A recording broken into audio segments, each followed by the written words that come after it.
Good morning and welcome to this Dorset Police and Crime Panel meeting, looking at Q1 of the Police and Crime Commissioner's report to the panel. Mark, could I ask you to do item 1, please?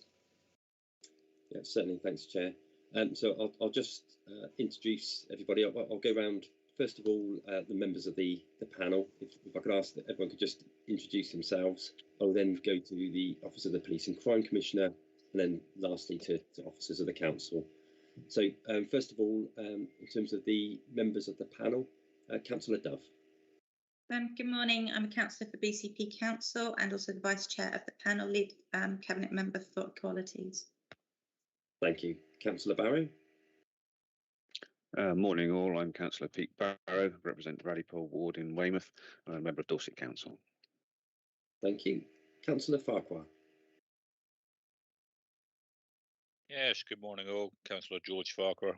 I represent Boscombe East and Folkestone ward, which is in the east of Bournemouth, and I'm the lead member for Putting Victims and Communities First. Thank you. And Councillor Fry. Good morning, Councillor Les Fry, representing Dorchester West. Thank you. Councillor Haynes.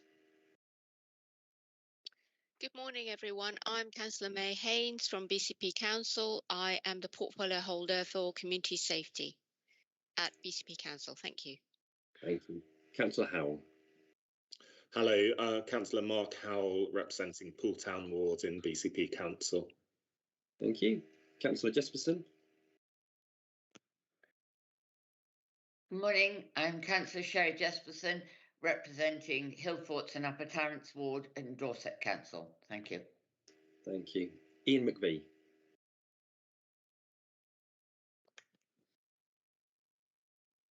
Morning, Ian McVie, one of the 2 independents on the panel. Thank you. Councillor Taylor. Good morning, Councillor David Taylor from Dorchester Town Council and also Dorset Council, representing Charlotte St Mary and various other panels, particularly this one. Thank you very much. Thank you. And Councillor Trent. Yeah, Councillor Tony Trent, BCP Councillor representing Aldney and Bourne Valley ward in Poole. Thank you. And we have apologies from Councillor Gorringe. So if I now move across to the Office of the Police and Crime Commissioner. So first of all, the Police and Crime Commissioner, David Sidwick. How do you do? Good morning, Dave Sidwick, Dorset PCC. Thank you very much. And Simon Bullock. Good morning, everyone. Simon Bullock, the Chief Executive to the Police and Crime Commissioner. Thank you. Adam Harold. Good morning, everyone. Adam Harold, the Director of Operations for Police and Crime Commissioner.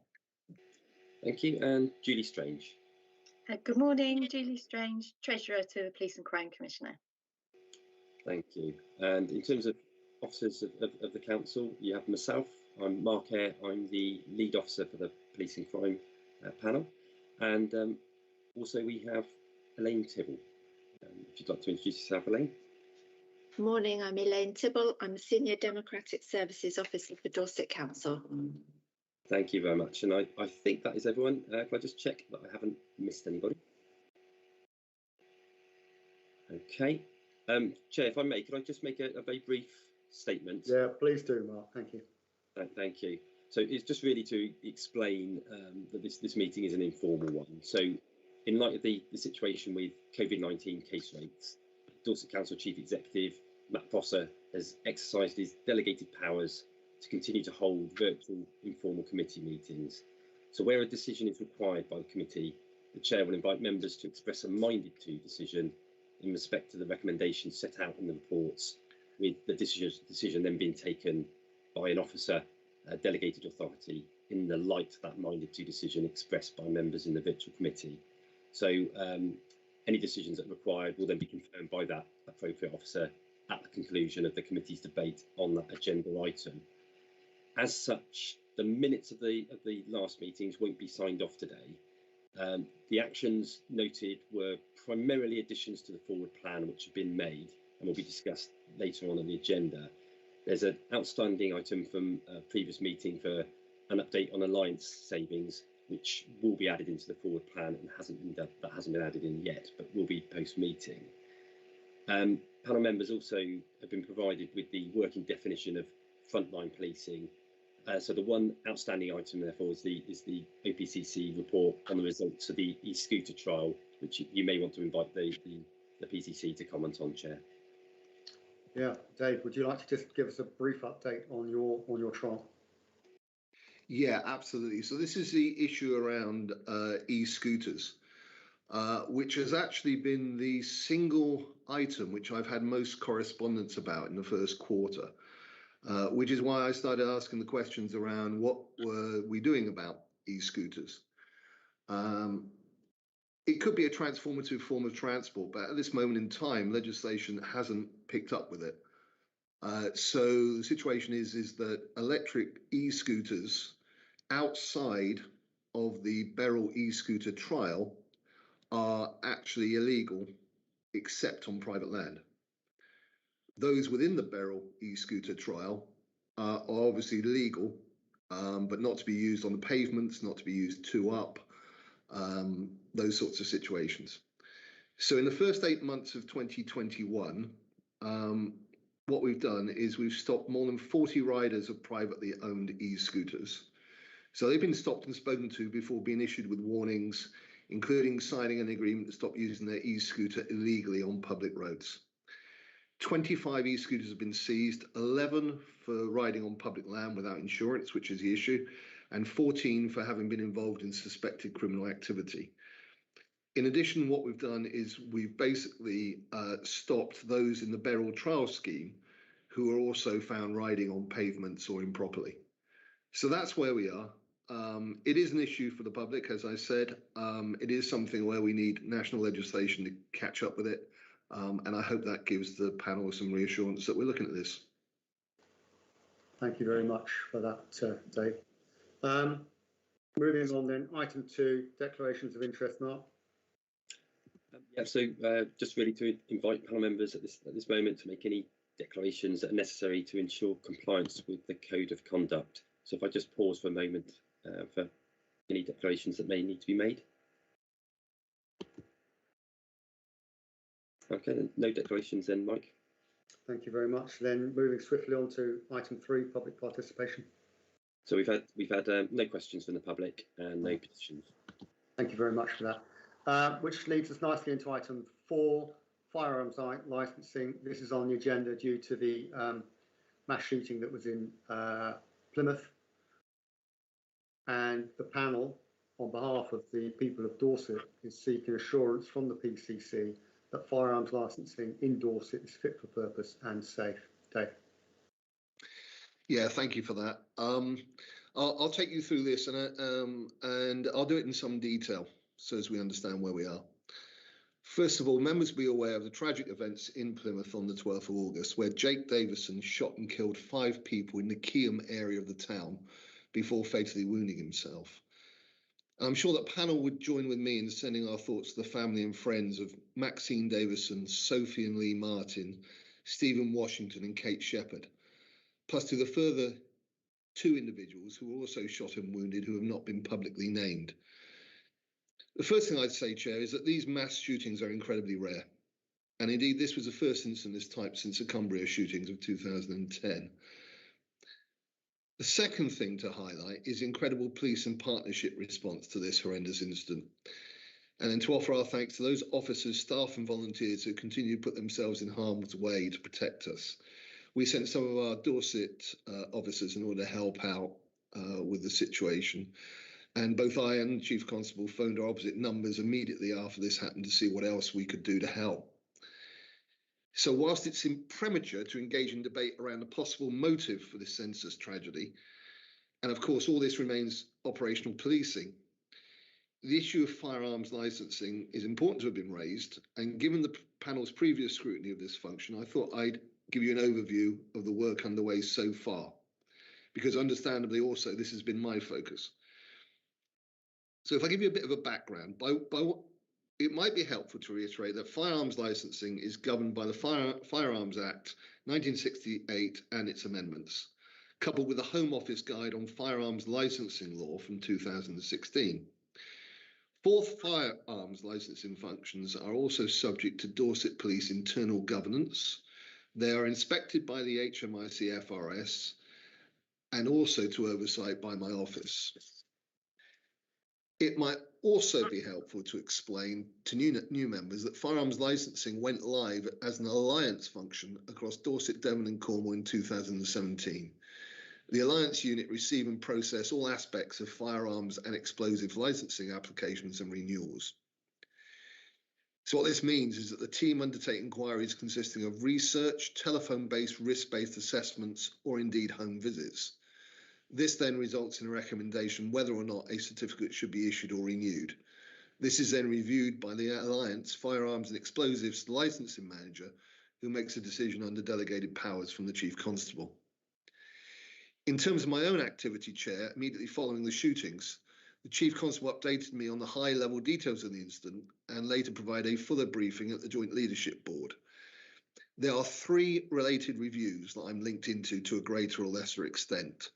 The first is by the Independent Office for Police Conduct, and this is the usual referral and subsequent investigation that one would expect. This has confirmed the initial facts of the case, and obviously I can't comment on this, and I've got to allow it to follow due process until they're ready to release their findings. I will then clearly discuss this with the force. The second one is an internal review. This is led by the Assistant Chief Constables of both Devon and Cornwall and Dorset. This is largely focusing on the operational side of the business. And so I've played no role in this so far, but I'm expecting to consider these findings in due course. Thirdly, there is an external review, which is at the strategic level of Chief Constables and the PCCs of both forces, who have agreed an external peer review to take place to consider the degree to which current policies and processes within the Alliance Firearms Licensing Unit are compliant with national guidance and practices, together also of an assessment of how this policy is currently applied. So the review team will consider the vetting process, the management of risk, and the decision-making processes within the unit. As Dorset PCC, I was one of 4 signatories for the terms of reference for this peer review. I hope this was of help, Chair. I'm happy to answer questions, but clearly I can't comment on operational matters or indeed on the ongoing investigations or reviews. So I guess there's a limit to how much I'll be able to help with the questions. Brilliant. Thanks very much for that, Dave. Could you, if you are aware or if you know, what is happening at the national level following this incident? Well, I'm aware that at the national level, the Home Office is taking a keen interest into this as well. Apart from that, I can't go into any details. Okay, thank you for that. For your outline briefing, it was really useful, and hopefully will put the people of Dorset's minds at rest. So, Tony, you've got a question. Yeah, I don't recall the exact figures, but I know when I read in the newspaper not long after that incident, the number of people that had firearm licenses in Dorset, I was shocked. I was actually struggling to think why that number of people would require a firearm. I can understand farmers having firearms and maybe people that are, you know, having shotguns, only basic stuff, and people who shoot as a sport. But beyond that, I really struggle to see why anybody should have private ownership of a firearm. And I'm wondering whether there are any representations being made on that, because I Tony, think the number was horrendous. Tony, can you just get to your question, please? Well, the question is, are we actually doing anything, and could we actually confirm the number? Because I know I was shocked by it when I read it, and you know, should we perhaps be making representations through the Home Office that we should drastically reduce the number of licensed firearms everywhere? Because quite frankly, I cannot see any reason why most people should own a firearm. Thank you, Tony. So Tony, I think you've hit the nub of it there. We have a a county which is in area-wise 2/3 rural, and as such, it is farmers, it is those people who shoot for a hobby. Those are the vast majority of the licenses that we've got. Now, I'll get you the exact number and reply to the panel with that. But regarding whether it is my job to say that we should have less firearms licensing, I think that's something that has to be done at a national level. My belief is that farmers need their shotguns in order to do their jobs. There will be other people in that area, and I'm not going to legislate against people's sport if it's a legal sport. Thank you, Dave. And also, you've highlighted to the panel that processes are in place in order to ensure that this horrendous incident is not replicated. Final question on this subject, Ian. Thank you, Chair. Morning. As you currently sit as the PCC, have you seen any need to allocate additional resources, i.e. funding, for the police to support them through an internal and external review, or are you quite satisfied that at the moment they have sufficient resource within their operational budgets to meet the demands that are now being placed on them by three, I would think, quite extensive and in-depth inquiries? So Ian, thank you for that. Yes, absolutely.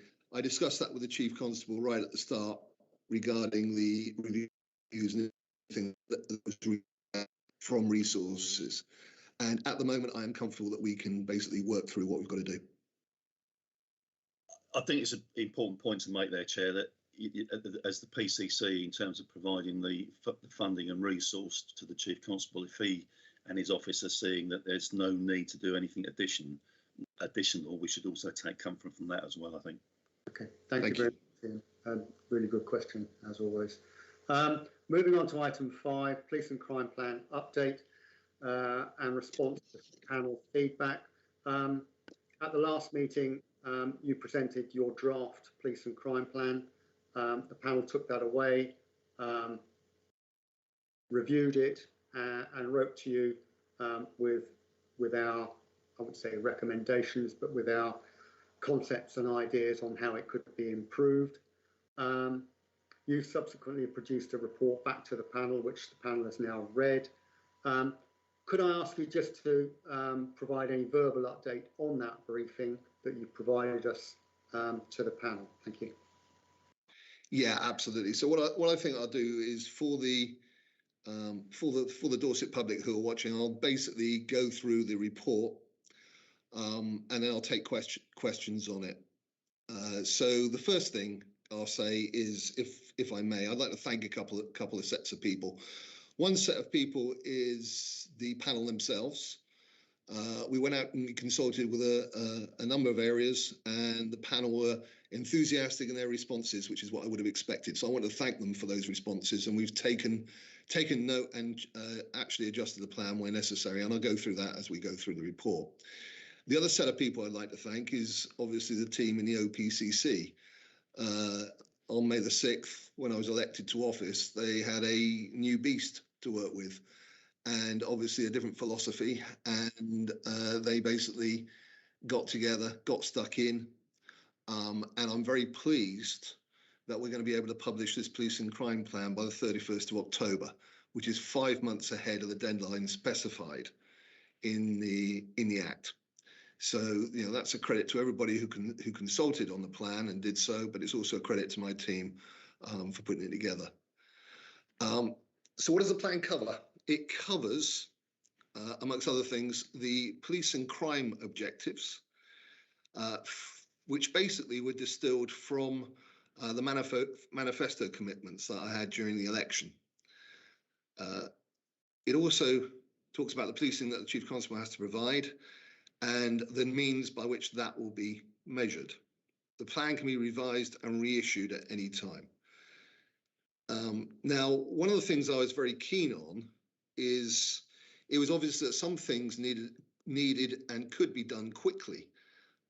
but some things, in order to address policing and crime in Dorset, would take longer. So in recognition, particularly of this, but also because of the fact that I am operating with a 25% less time than the normal term of office, I set the plan to cover a longer period.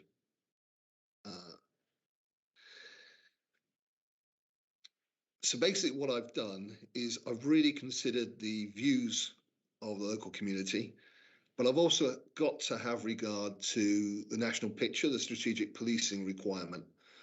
So the Chief Constable is also consulted on this plan.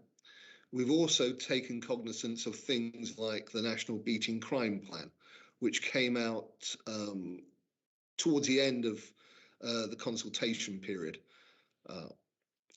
So what we've made certain is we've linked up the local needs of the people of Dorset with the national needs.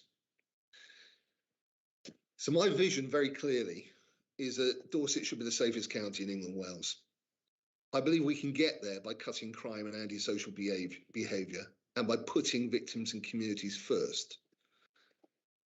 And in particular, at this time, with the increase of resources that the force will be getting, the public quite rightly expects that. But this ambition also has to work with partner agencies. So basically, one of the things that I'm very keen on is that we make certain that we are joined up with people like the local authority. Your comments I was very grateful for. And thank you very much for the kind words that you said. You asked for a number of things. You asked for greater clarity on how the PCC will determine progress. And so further benchmarking information will be in the final version of the Police and Crime Plan. You also raised something else, which was something I saw as a slogan for the election. But I was delighted that you wanted me to include it in the plan. And that was to make police crime fighters again. So what I'd like to do about that is, I understand there's a question about that later. I'll cover that then. But what we have done is we've put some additional information in the plan around this statement. As we discussed, it was about the length of time of the plan. And you suggested that we actually extended it to 2028. And the reason for that is to allow a year's handover across a term of office. 29. Sorry, 29, thank you. Yeah, so you suggested you extend it to 29. I'll also make the point that it may have to extend further, as I know that the PCCs generally, that's the totality of PCCs, are campaigning for the 4-year term to be reinstated. So I think we will definitely have the plan to 2029, but we'll have to see what happens regarding that situation. You asked about greater clarity and assurance in relation to the cost of the plan. Look, I believe that this is very affordable. I've had a lot of discussions with the force regarding the aspiration around the plan. And as part of our normal processes, it's going to be scrutinised. So I believe we're very much on course for this to be delivered by the end of October 2021. We've engaged with the public, Dorset Police, partner agencies. We've had our own consultation, which built on the 3 years I had as a candidate. So I think this plan actually does what it says on the tin, which actually will deliver for the people of Dorset according to their needs. And I look forward to sharing the final plan with Dorset's communities and working tirelessly to get that vision out there to make Dorset the safest county. So thank you very much. I did that at a canter, but I'm very welcome to take questions, and I'd ask members to note the report. Thank you very much for that, Dave. And also, may I ask your staff, or can I ask you to thank your staff for the excellent report that was provided to the panel on this particular item. May. Thank you very much, Chair, and thank you, Commissioner, for that report. And I welcome the fact that you had actually incorporated most of the feedback from the panel. So the question I have is really a general one, which is relating to ASB. Obviously, that has kind of on paragraph 2.5 slightly been pipped by violent crime, but is actually just by 0.1%, well, 0.1.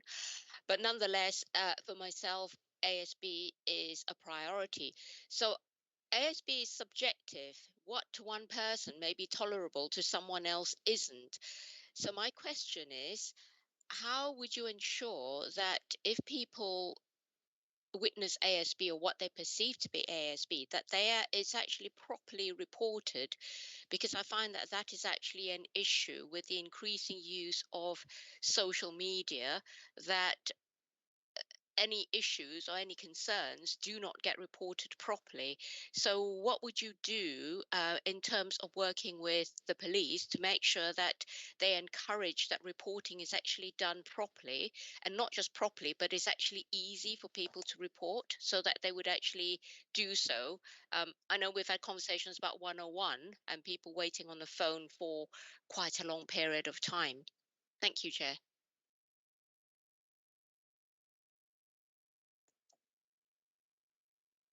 Thank you, May. You will know that this is one of my hobby horses, if you like.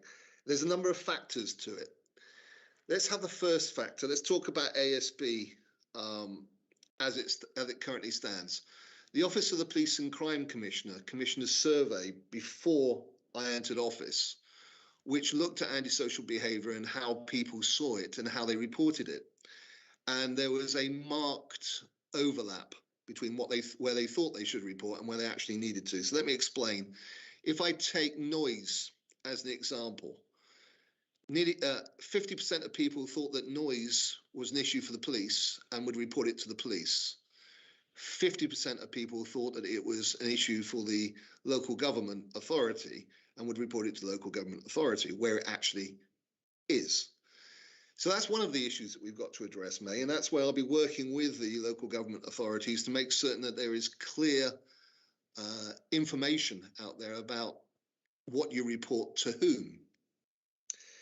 But let's also talk about the issue around 101 and reports into the police. There are two factors here. One factor is consistency of message of where you should report. So let me take this opportunity just to run through. There is a website called Ask Ned. You should have a look there if it's not an emergency. And let me explain why. We've had people phoning the 999 calls and saying, this is an emergency, I'm locked out of my flat. That isn't a 999 emergency, that is you need a locksmith. And so you can find those directions on Ask Ned. Then, if it's something you wish to report to the police, then you have the 101 system. Now, the 101 system was originally intended to actually overarch and connect both the police and the local authority. But when it came in, it had been adjusted to be just the police. So from a 101 perspective, what you need to do is either go online to the police or email 101 or phone 101. Now, if it's just reporting something you've seen, something you want the police to be aware of, but you don't want them to do anything, then I would suggest you email 101. All those emails are looked and they are built into the pattern of intelligence that the police have. And then we come to 999, which is for emergencies or crimes in action. So that message needs to be consistent and needs to go out. That's one thing. The second thing is we need to transform 101. And one of the areas which will bring that in is when we move to single online home, which is a web portal which helps cut demand. Now, it isn't within my gift, but unfortunately, Dorset is one of the last areas in the country to move to single online home. So now I'm here, that's one of the things I will be pushing on. And we believe that we'll be doing that in the next couple of years. So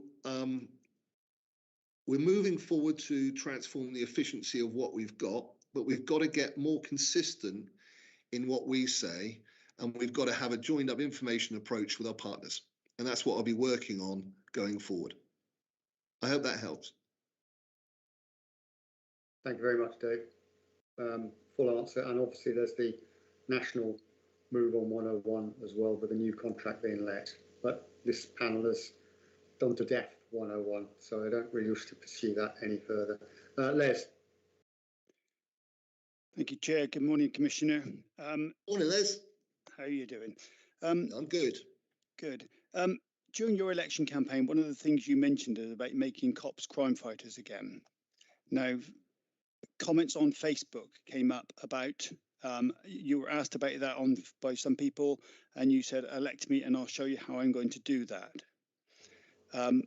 I'm interested to do that. As a former cop, my view is that the subjective view is that you just get rid of the bureaucracy and you let cops go out there and catch crooks and lock them up and deal with them that way. What is your view? How are you going to achieve that? And how is it going to be scored, if you like? Thank you, Les. I'm really grateful that you asked that question. I think it's kind of important. I haven't really told the story of where this came from. So let me tell you where this came from. One of the things I did when I was a candidate was I actually went through all the police and crime plans for other forces and looked at them in the context of effectiveness. And one of the areas that I was concerned about was antisocial behaviour, obviously. But I found that there was a couple of outliers, Dorset being one of them. And what it didn't say in the Dorset Police and Crime Plan before now, it didn't have an aspiration to cut crime and antisocial behaviour. So that was one thing. So that was kind of one of the areas that I was going to look at.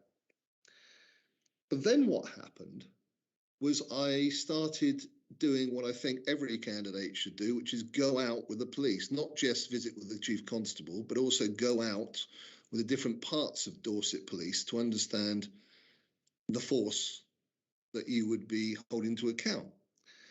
And on one of the busiest nights of the year, I saw a couple of things which also played into the issue about whether the police are crime fighters or not. One was we spent 20 minutes going to a job, 10 minutes it being a non-event, 20 minutes to come back, and 15 minutes for each officer to write it up on a computer, which talks to the bureaucracy that you're talking about. So that's part of it. COVID also became a part of it because we were asking officers to police parties and do things which we never asked them to do before. But the most interesting comment I got, again that night, which is where the phrase came from, was when an officer leant on his arm, looked at me, and I said, what do you want from a PCC? We've got money coming. We've got officers coming.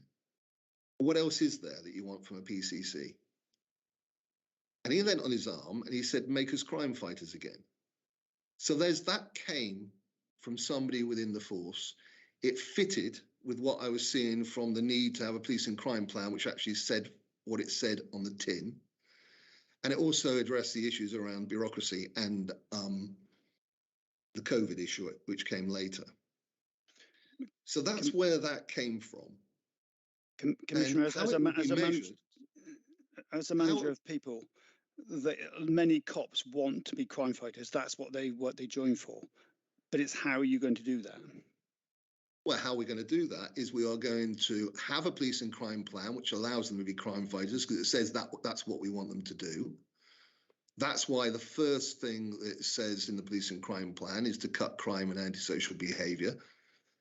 And you'll see that it also talks about fighting rural crime. It also talks about fighting violent crime. It talks about them being visible in our communities. All those are directly related to them being crime fighters. But they were doing also, that anyway. You're right. Also, you're right about the bureaucracy. And that's something the Chief and I have spoken about how we can cut that, how we can help them to be out there and more visible. So those are the two things which I think obviously will make a difference. How we'll measure it, well, we've got a deep dive in November about all sorts of things, including the KPIs and how we're going to put those into place. But the ultimate measure, the real measure of anything that I do and anything that the police do, is how the public feel. Do they feel safer? Is crime going in the right direction? So I think I'll probably answer that probably more extensively than was probably required, but it's one of the things I do feel passionately about. Thanks, Dave. Les, food for thought for the future, and I'm sure it's an area that you will wish to raise at future meetings, shall we say. I can see there are hands up, but what I'd like to do is move through the crib sheet that we've got in front of us, and you'll get a chance to answer your question when I actually get to you. So, Tony. Unfortunately, I don't have the crib sheet. No worries, Tony. Mark Howell. Yes, thank you. Hello, David. My question relates to antisocial behaviour and its link to drug use, in particular sale of drugs in streets, etc. Anecdotal evidence suggests certainly in Poole that this is increasing, and it's also interesting in the context of Radio 4 today on the Today programme, talking about how cracking down, on people who are selling drugs is only half the issue, and really you need to be providing, the council's health services need to be providing appropriate opportunities, treatment for people to get off drugs. I'm just wondering where this fits in, because it seems to me a crucial link in terms of dealing with antisocial behaviour. Thanks, Mark. You're absolutely right, Mark, and thank you for raising that. I've been quite vocal about the need to address the issue of drugs in our society. If I can explain where I am with it, I mean, to me, there are four things that need to happen. First is around the tough enforcement. And again, that's something which is being discussed by myself and my new Chief Constable about how we go about making certain that occurs and occurs in the way that has an effect. You'll be aware that there is a lot of partnership working that is required in order to make certain we have that tough enforcement. So, for example, I was able to observe Operation Enhance, which was a joint operation with the British Transport Police in the summer. And that was an operation that took £60,000 worth of drugs off the streets, and I understand led to 20 people being interrogated and arrests coming from it. But it needs to go further than that. The 5 PCCs for the Southwest, we have a meeting in October where we are looking to get final agreement for our priorities, one of which is to basically drive serious organised crime appertaining to drugs, attempt to drive it out of the Southwest, because these criminals don't see borders. So we're going to address that. But let me move on to the other parts of the issue. One is, what do we need for the people who are addicted? We need effective rehabilitation. So I've asked my team to basically look at that. I've also taken a national portfolio, which is now renamed Addictions and Substance Misuse. And it draws together drugs, alcohol, and chaotic gambling. And as part of that portfolio, one of our first objectives is to map effective rehabilitation across the UK. I've asked my own team to look at what we've got going on in Dorset, because you're absolutely right. We need to attack this from a number of areas. We need to reduce the demand, which also means that we need impactful education for our young people. Ex-chair of governors, when I was in that post, we had an issue, and we asked the kids why this issue occurred when they've had the educational training, and they basically said it wasn't fit for purpose. So it needs to be looked at and reviewed, which is where we are. We've reviewed it internally for the force, but we also need to review it nationally. We need to go younger. We have kids of 8 and 9 who act out drug behaviours in the playground. So we need a joined up approach, and that's again through that national portfolio I'll be trying to get. And the last thing I think is also we need to say no. That's what helped in New York. In New York, you basically had the community saying, no, we've had enough of this. So we need to be able to increase community resilience in order to address this problem in our communities. So that was a snapshot of my thinking around it. But you're absolutely right. It needs tough enforcement at the top, but it needs much more than that. It needs effective rehabilitation, keeping what works, getting rid of what doesn't work, and making certain that we cut demand by explaining to our kids the risks. Thank you. Thanks for that, David. There's also a very interesting article in Police Insight this month as well, which you may wish to have a look at if you have not had a chance yet. Pete Barrett.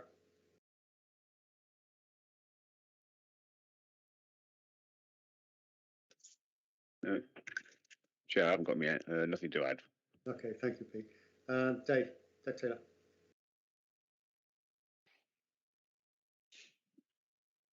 Sorry, nothing to add. Trying to get Mike on. Thanks for that. Good report. Thank you, David. Okay. Yes, thank you, Chair, and good morning, Commissioner, and thank you for that verbal update. I want to bring it back to the ASP because that's where your survey indicates that most people are concerned. I'm new to my role as being a pillar lead for Victim and Community First.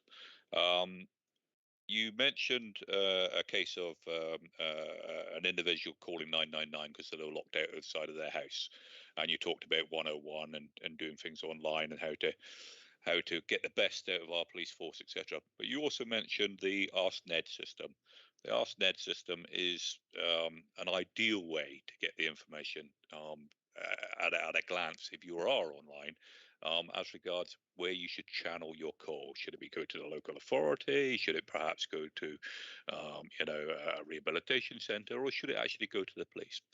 Now, the 101 system, as most of us knows, is that it's got a responsibility for the safeguarding of people to make sure that there's not a threat of risk or harm to the individual that's calling. Coming back to the Ask Ned system, what are your thoughts on actually promoting that to individuals perhaps of the older generation, etc., that the telephone is their most pretty much their only point of call for individuals that perhaps of an older generation that are stuck in their homes, see things happening outside their window that's causing them concern, to actually use the Ask Ned system to actually get this information to the police if they require it, or to the local authority, or whoever is the right person. So my question is, how are you going to promote, as the Commissioner, the Ask Ned system to help those in the community that don't have access online to Ask Ned? That's a very, very good question, George. And it also links into something else that I have plans in my police and crime plan to address, which is also for the population that you talk about, the elderly, which is around the issue of fraud and scamming.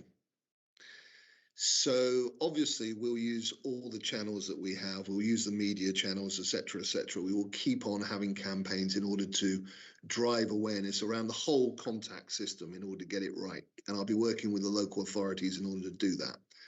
But let's just park that for a moment, because there's two other things I'd like to talk about. One is linking that to the fraud issue around scamming, because again, it can be promoted as part of the same thing. I had as a candidate an agreement in principle from a couple of providers to put another 200 volunteers across Dorset out there to talk to specifically the elderly around fraud and scamming. I also got a tacit agreement from a commercial provider to pay for the printing. So we will be taking those things forward. And I can see it can be completely reasonable that as part of that information, we would include the contact reporting system, including Ask Ned. But the other thing I'll also say is that there is some other initiatives which are also happening out there, which also we should promote. For example, My Safer Bournemouth, which is a website specifically, although it specifically says Bournemouth, it has a lot of this good information on it, and there will be other sites like that elsewhere. So I think we have a commitment to make certain the information on there, it first of all fits with the correct information, but once it is, and My Safer Bournemouth is, then we also promote those as well. So people know where to go and they can see where they've got to report. Thank you, Chair, and thank you, Commissioner, for your answer there. I would caution against getting lost a little bit in the weeds as regards My Safer Bournemouth. I'm a member of the site myself, and again, but we're back online. I really appreciate the opportunity for these 200 volunteers to actually have the funding to leaflet those individuals that the telephone is their main port of call as regards reporting issues that they have. So I look forward to seeing more of that, Chair, as it comes through. Thanks very much, George. Ian. Thank you, Chair. I've got two little questions. In relation to benchmarking, what date are you going to compare it to? Because obviously if you compare it to 2020, it's going to be a little bit farcical in certain areas. So I'm assuming is your benchmarking going to be against 2019? Correct. And in terms of making cops crime fighters, I understand the point about bureaucracy, and I think that most probably is easier of the two things to crack. But the second thing is what is it that you see the police currently do that you'll encourage the Chief Constable to stop them doing? It's a very good question, Ian. What I've asked the Chief Constable to do is actually answer that question for me.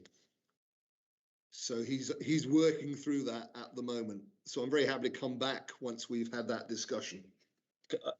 Okay, if that's the case, then can we put that down as a return or an update to the these minutes, if that's easier, whichever way it is. I suspect it can take longer than the publication of these minutes for him to work that out. But can we?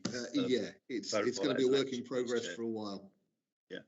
Do you want that down? I'll do, yeah, because I think the easy thing to say is we'll cut bureaucracy, but the actual crux of it is what are they not going to do that they do now to then go into doing the crime fighting? That's it. Thank you. Thanks, Ian. Sherry. Thank you, Chair. Good morning, Commissioner. I'd like to ask you some questions about violence against women and girls. Now, the report that you'll be familiar with, which was commissioned by the Home Office and published on the 17th of September, spoke about an epidemic of violence against female victims.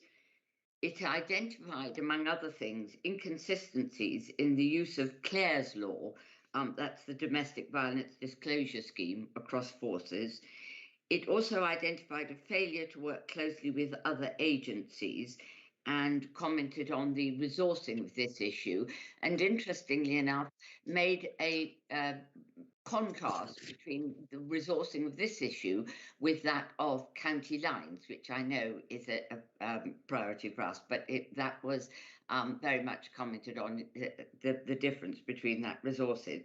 So now, in the light of the recommendations, Commissioner, of this report, could I ask, firstly, do you plan to review the priorities given to violence against women and girls in the light of what this was said in this report?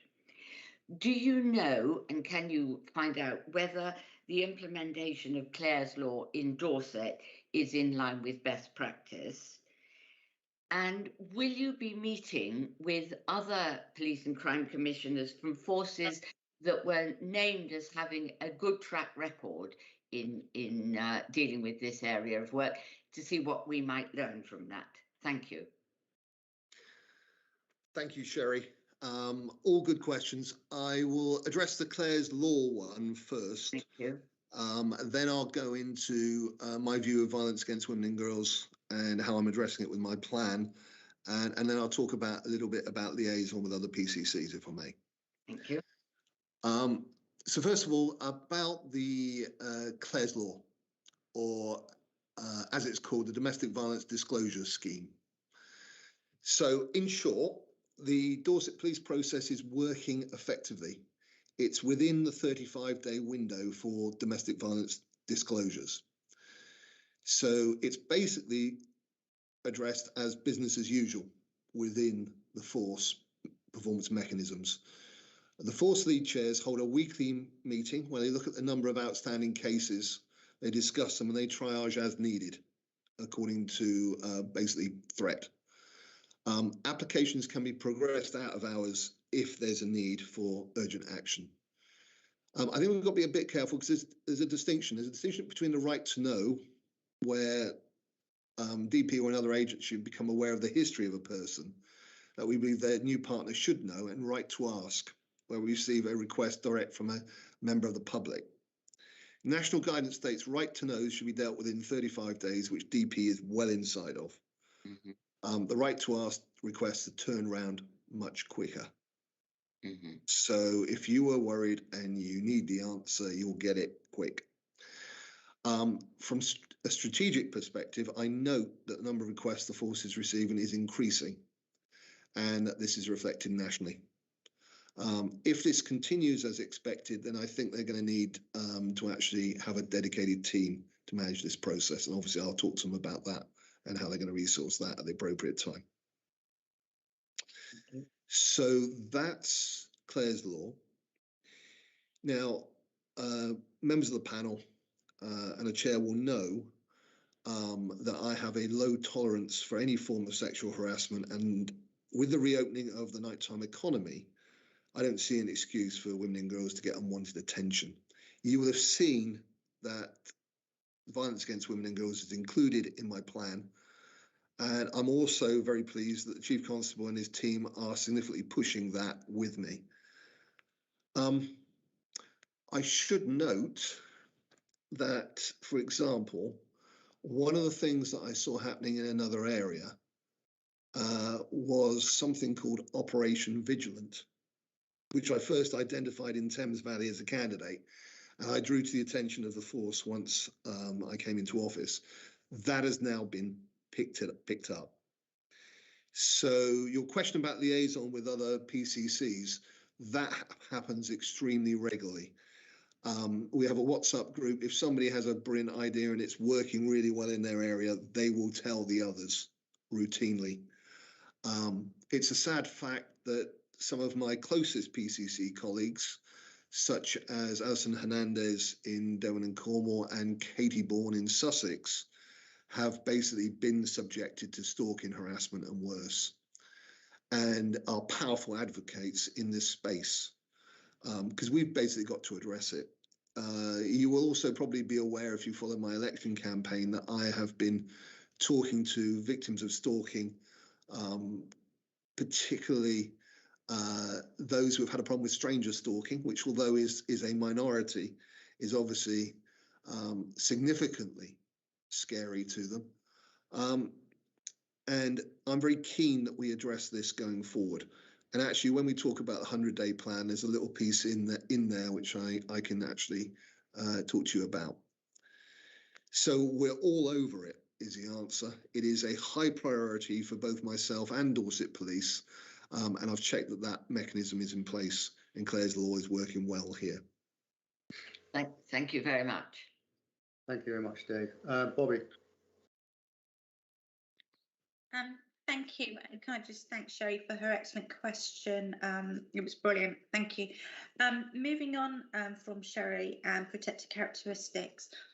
Your police and crime survey released in July. Did that inform this police and crime plan? The police and crime survey released in July was one element which informed the police and crime plan. Okay, so I saw a tweet and I went on it and the tweet was correct. At the end, you've asked about sex, age and ethnicity.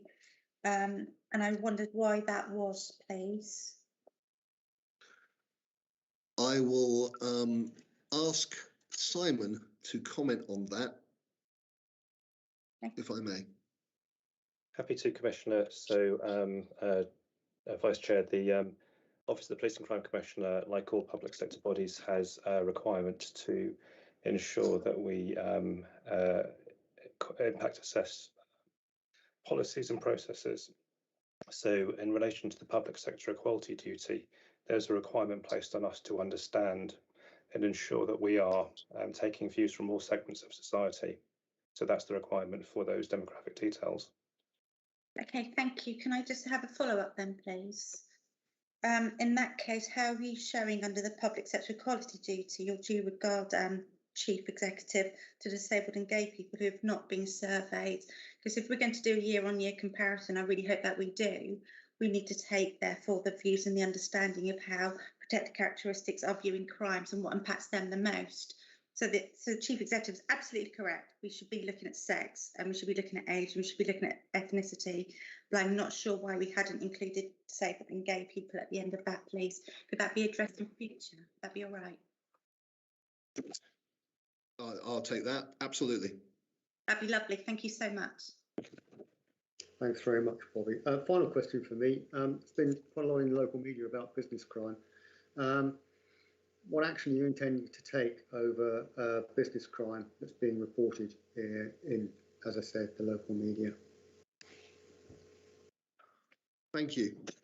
Again, that is one of the things which I very quickly found was an area of concern to a lot of our communities across Dorset. So you'll be aware that the police and crime plan has been shared with colleagues, including Dorset Police. So we've been liaising closely with their business crime leads, Chief Inspector Andy Edwards and Inspector Alan Deacon. So they've agreed an initial response to the areas highlighted in my plan. When I came into office, I was very keen that we got on top of this. So I've embarked on a tour of businesses, retail premises and bids to understand their issues and concerns, including chambers like Dorset Chamber. Likewise, the NPTs are also, as part of their long-term view on increasing engagement, are also looking at understanding crime and community safety issues, particularly affecting business. And we're going to map these crimes and develop at solving strategies. But also, we want to be as good as we can about how best to prevent this crime. For example, the business crime leads are working with the Dorset Chamber of Commerce to review and explore ways of producing an electronic newsletter, offering advice, support, and highlighting engagement and training opportunities with the force. One of the things that I'm very aware of is the issue around reporting and the issue around shoplifting and the theft packs. So we need to basically address this. We need to streamline that process. And we're exploring ways with business to increase the reporting of crimes using new technology in order to address that. This to me now, like the national movement, is becoming an area of business as usual, as far as I'm concerned. We now have a national portfolio lead for business crime, which is a recent innovation in the last year or so. We need to now translate this philosophy down to our level. My office is also in the process of exploring setting up a safer Dorset business partnership, bringing representatives of business together to work on business crime issues with the police in order to try and basically have a better effect in this area. And there's a number of national initiatives that I'm watching closely in order to see if they are successful, how we can bring them to Dorset. I think that the issue, and I'm basing this purely on what I've seen in the media, was a lack of response. Yeah, absolutely. And that was actually balanced because of the Thrive model. So how do you intend to overcome from the PCC's perspective, what is in actual fact National Police Chief Council policy? Well, it may be National Police Chief policy, but there's also a move that business crime is an important part of business as usual. So it will be with the chief to balance the operational constraints in order to deliver that. But let me give you just a thought, Mike, around this, right? Because the threat, risk and harm thing, yeah, absolutely. But let's just say the kid who's just nicked the Mars bars or the addict who's just nicked something out of the shop, they will be affecting, that kid will grow up if he's not addressed. He'll grow up and maybe do more things under the ASB banner. But I know of instances where there are 12-year-old kids who start off with a bit of ASB, and by the time they're 14 years old, they're running a county line with 9 of their mates. So, you know, you can argue that threat, risk and harm needs to be repurposed in order to look at that. Yeah, so it's a case of getting attendance. Rebalancing the prioritisation is what you're saying. Absolutely. Okay, yeah, brilliant. Thanks, Dave, as always. Moving on to item 6, priority lead policy. Mark, can you just talk us through this one, please? Yeah, thank you, Chair. So the panel's endorsed establishing a priority lead role, and that will be linked to the Police and Crime Commissioner's Police and Crime Plan. A priority lead policy has been developed and is presented here to the panel for approval. So, Chair, if the panel is minded to approve that policy, that approval can be delegated to officers. So perhaps you could just request a panel member to propose and second that approval. Could I possibly request what Mark has just outlined?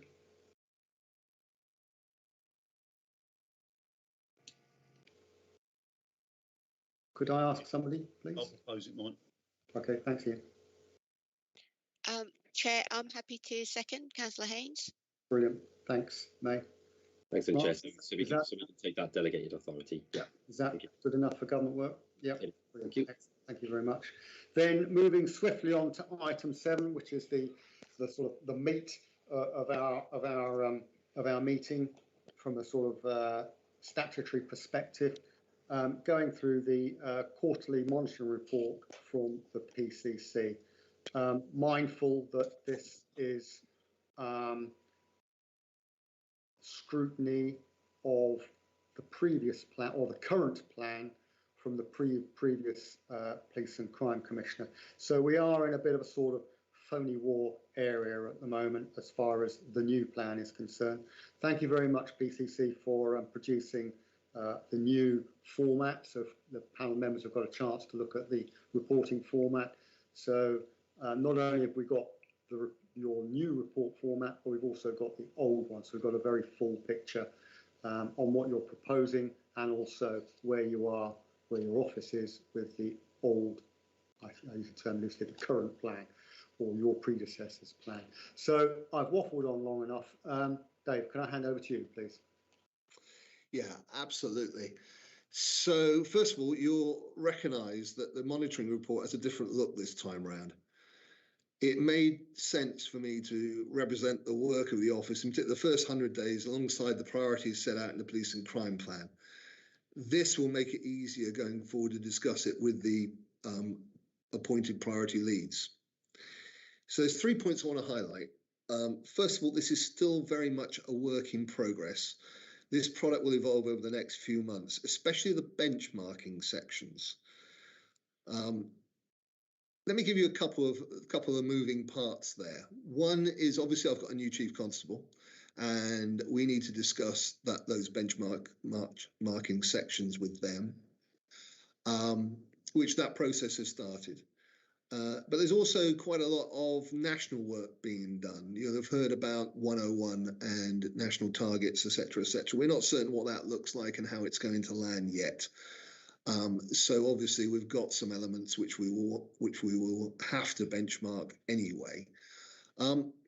So I'm looking forward to discussing all this with you at the next panel training session, so that I've also got your thoughts captured. So the benchmarking sections are very much a work in progress.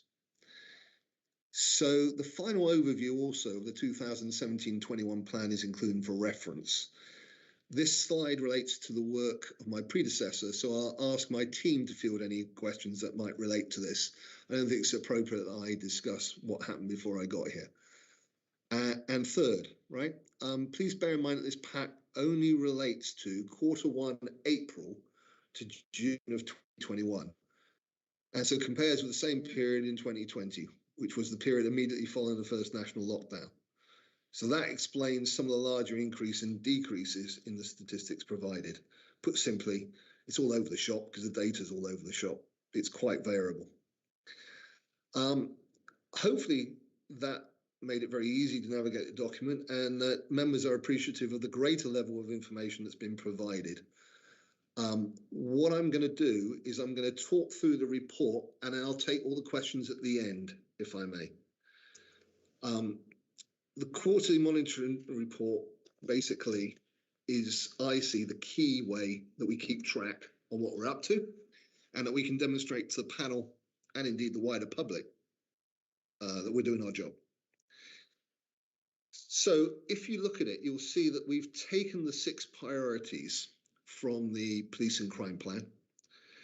And very clearly, we've broken them out into individual spaces. Now, what I could do is I could talk about them all in one go on the first page. But what I think I'll do is I'll talk about the individual priorities and what happened in that first, I guess, between May the 6th and the end of June.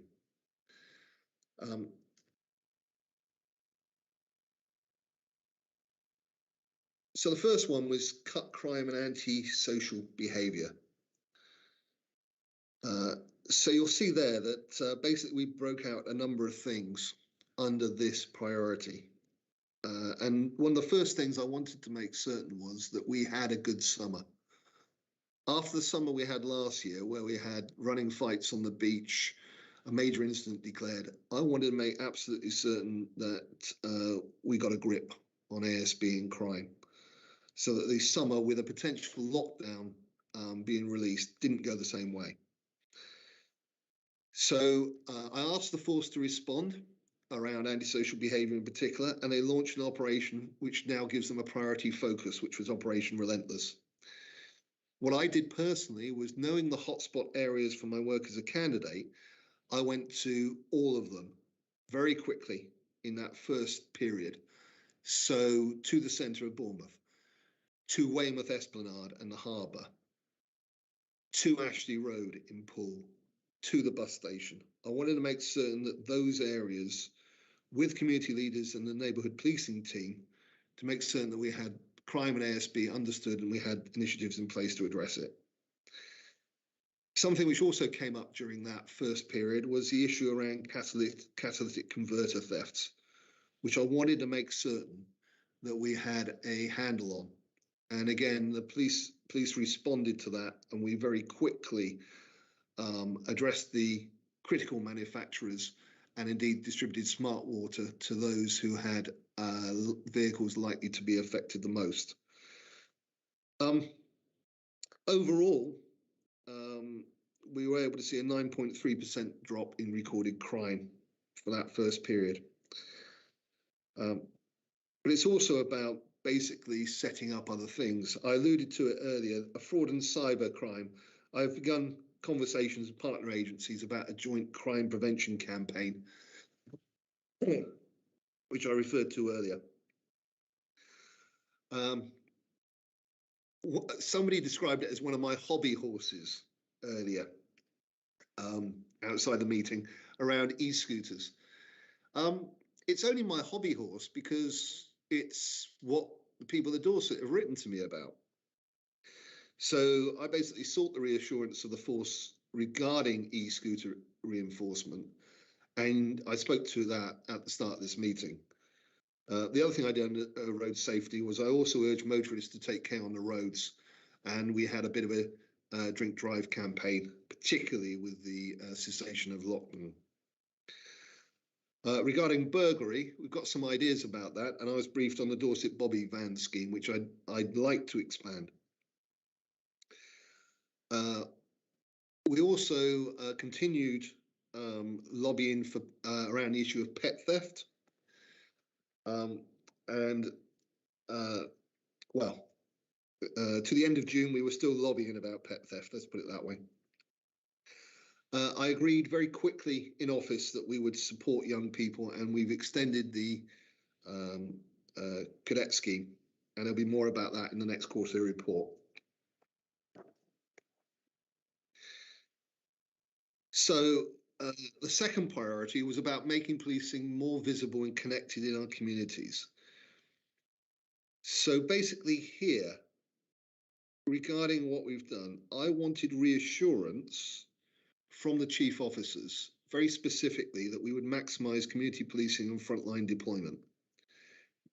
Now, I've had those briefings. I've got an agreement in principle, and there'll be more detail about that coming out in the future. I received briefs on the neighbourhood engagement commitments. I think we can go further regarding our engagement, and I've had conversations with the force regarding this. We've also had initial conversations regarding the police estate, because that also is about connectivity with the public.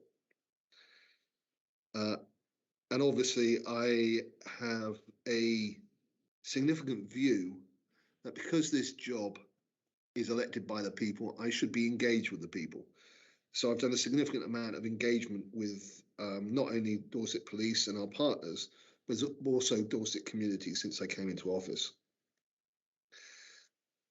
Regarding customer service, and I use that term absolutely correctly, I know that we have an issue around things like reporting, things like police complaints, coming back to people after they've made a contact. And those are all things that both the chief and I are discussing about how to improve going forward. I spoke about a single online home, for example, in that context.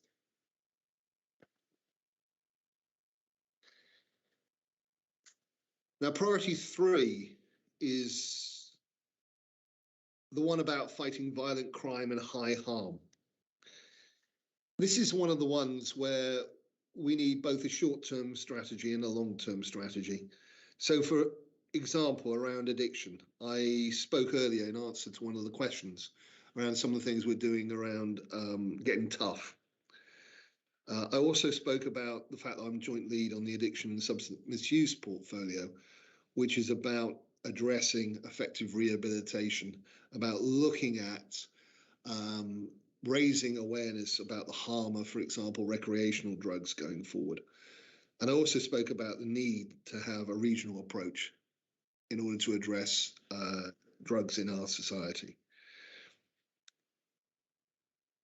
We talked a bit earlier again about violence reduction in the context of violence against women and girls.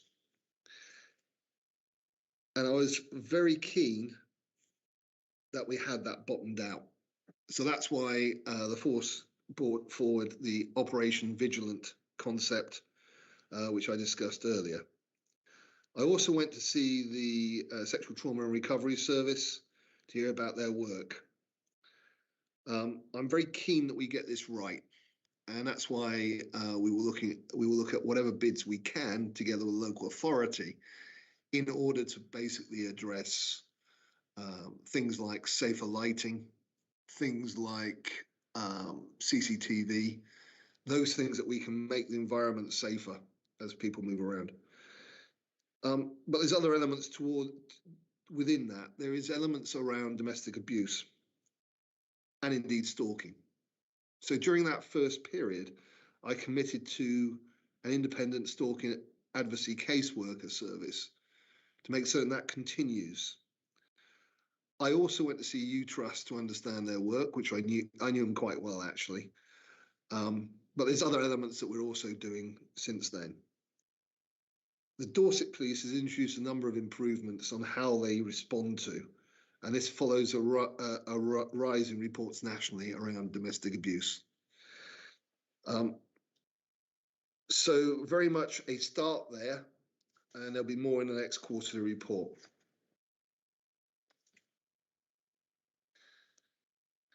Number 4 is to fight rural crime. I'm very keen that as the people spoke to me in the rural areas, and I know that rural crime in 2019, there was a 28.7% increase in farm theft, for example.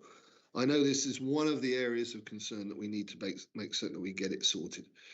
I'm very pleased that I've got an initial commitment to double the rural crime team. We only had 3 in the rural crime team. As I say, I want to double that, but the the Chief Constable and I have a shared ambition that this goes far further than that. But once again, we've agreed that we've got a shared ambition. We've got to deliver on it. I said during the election campaign that I wanted to introduce a new scheme, Country Watch, which brings everybody together in the rural communities in order to try and address criminality in ASB and indeed road safety in those areas. So as part of my first 100 days, I asked my team to convey a roundtable meeting. The reason that RAG rating is red is because it fell into October slightly, but we will get there. Fly tipping. Obviously, I know that's a concern. I have liaised with the local authorities on it, and I'm aware of the scrap fly tipping campaign. I'd like to understand what our parameters are and how far we can go with that. And I've talked to PCC colleagues around the country. So again, there will be more news about that going forward. I've also received briefings around wildlife crime. I've been out with the rural crime team. I've met one of the Doughty volunteers who basically sits in our countryside and watches for hare courses. And I've also dealt with a number of correspondents on issues around wildlife crime in Dorset. To me, basically, the way of addressing these things is to increase the rural crime team and also from the perspective of linking up, also increasing the neighbourhood policing team in our rural areas. Both of those, as I say, we have a commitment, we just have to deliver now as the uplift comes through.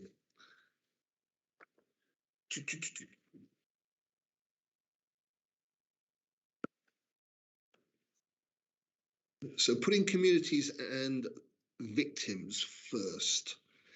That's the Q1 report. So basically, I reviewed the existing support services and contracts for victims once I got in. I wanted to know what gaps may exist and where future commissioning opportunities lie. And we're working on that as we speak. We've also changed the way that we're doing these scrutiny panels going forward. So why is that? That is because I wanted a overarching panel that delivered on issues that cut across a number of areas alongside the out-of-court disposal panel. I also want to increase the awareness of support available to all types of hate crime. And I plan to issue communications in support of the national days and weeks of action going forward. Business and retail crime, I gave quite a long, detailed answer to the question. But basically, we're moving forward, liaising with the bids. We've got them coming together where I want to launch a Safer Dorset business community. And we've also set up a new service for children and vulnerable adults, which receive the best possible support when interviewed by police. This is the appropriate adult service. And the reason I'm really keen on this is because this was one of the areas which was highlighted to me during the election campaign by officers and the difficulty getting an appropriate adult, which delayed things mightily. The very bureaucracy which Les was talking about earlier. And obviously this vulnerability, through my national portfolio work, I want to make certain that we identify the best methods to support those people who are struggling with addiction. And that to me is key around what I said earlier. We need effective rehabilitation.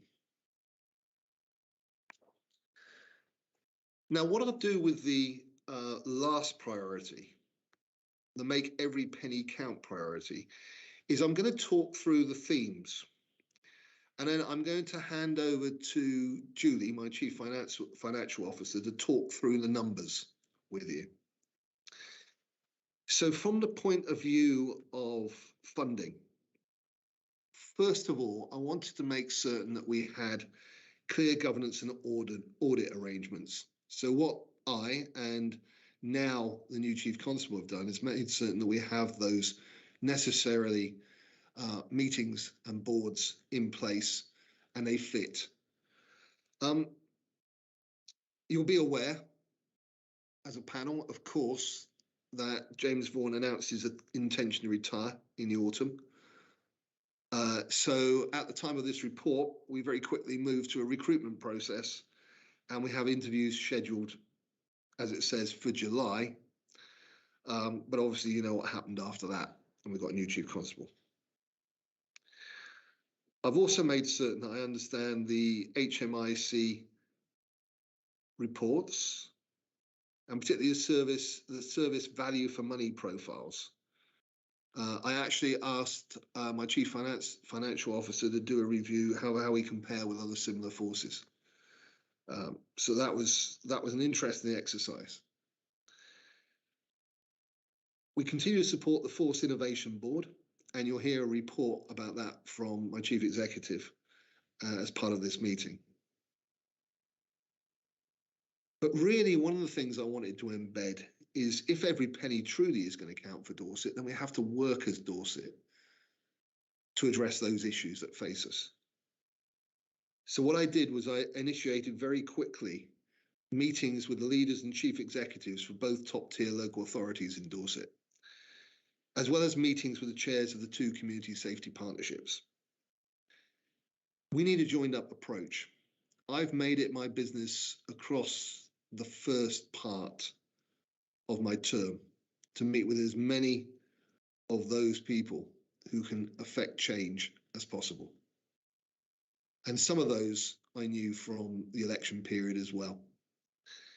We can only win and deliver if we work together as partners. I'm going to hand it over to Julie now, and then I'll take the ball back after that. Thank you. Thank you, Commissioner. So the financial reports for Q1 are contained in your agenda packs from pages 23 to 26.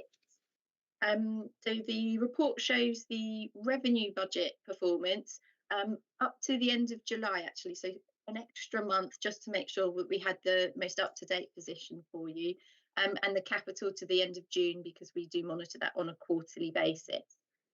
So overall, the revenue budget is forecasting a small overspend, equivalent to 0.22% of the net revenue of the overall total budget. And at this stage of the year, that's not a concern. That there's a significant amount of time period left for the force to bring that back on track. And I know there are still a number of uncertainties and things that are still being worked through, particularly mutual aid relating to the G7 summit down in Cornwall that happened in June.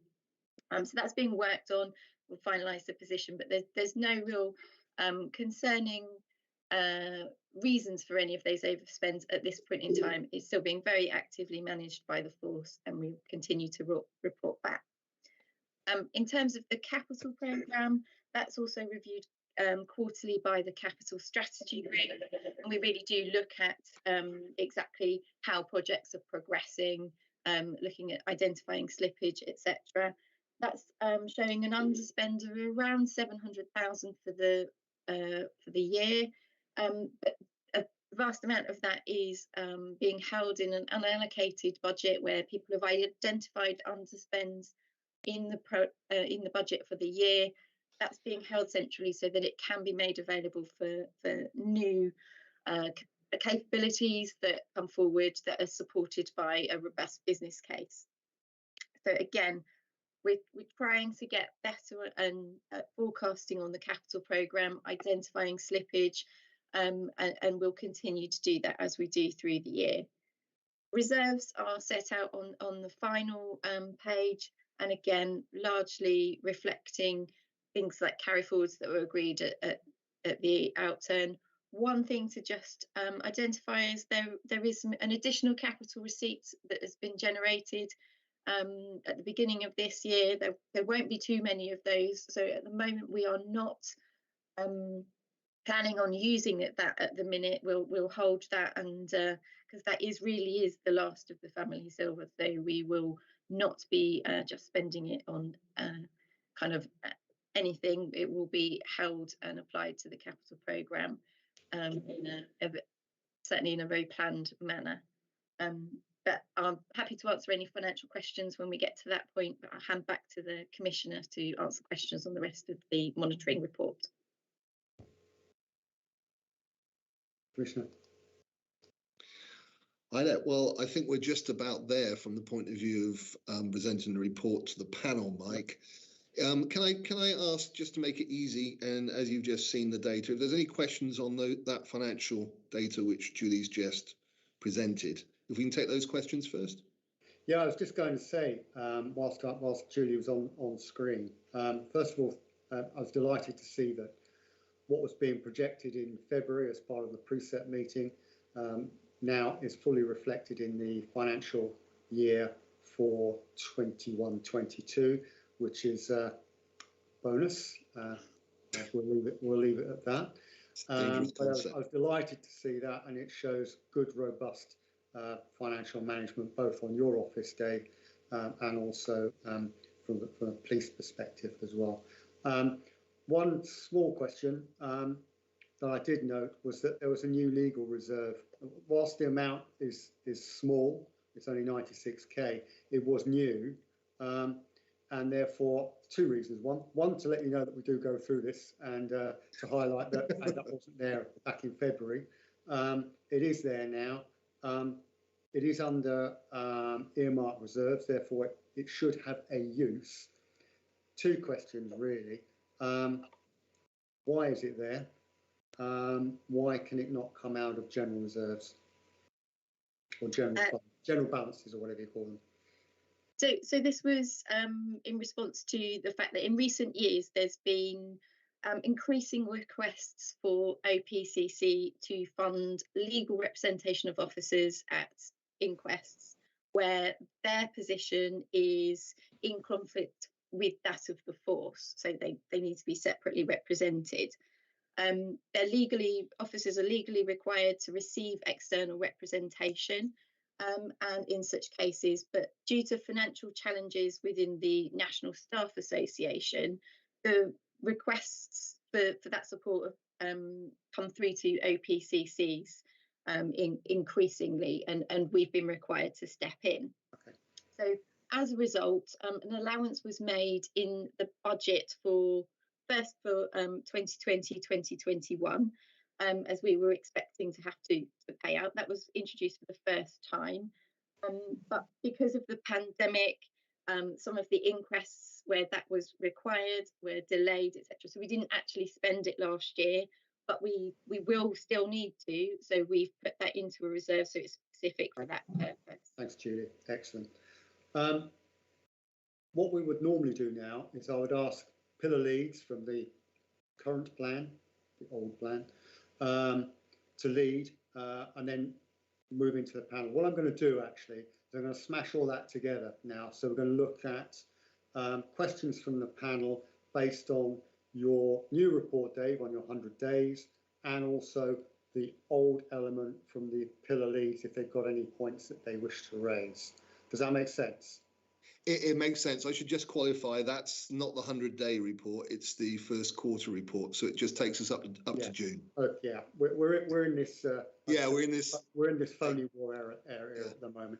Bobby, I can see you've got your hand up. Is there anything specific you want to raise? Yeah, I thought we were taking questions on the financial report first.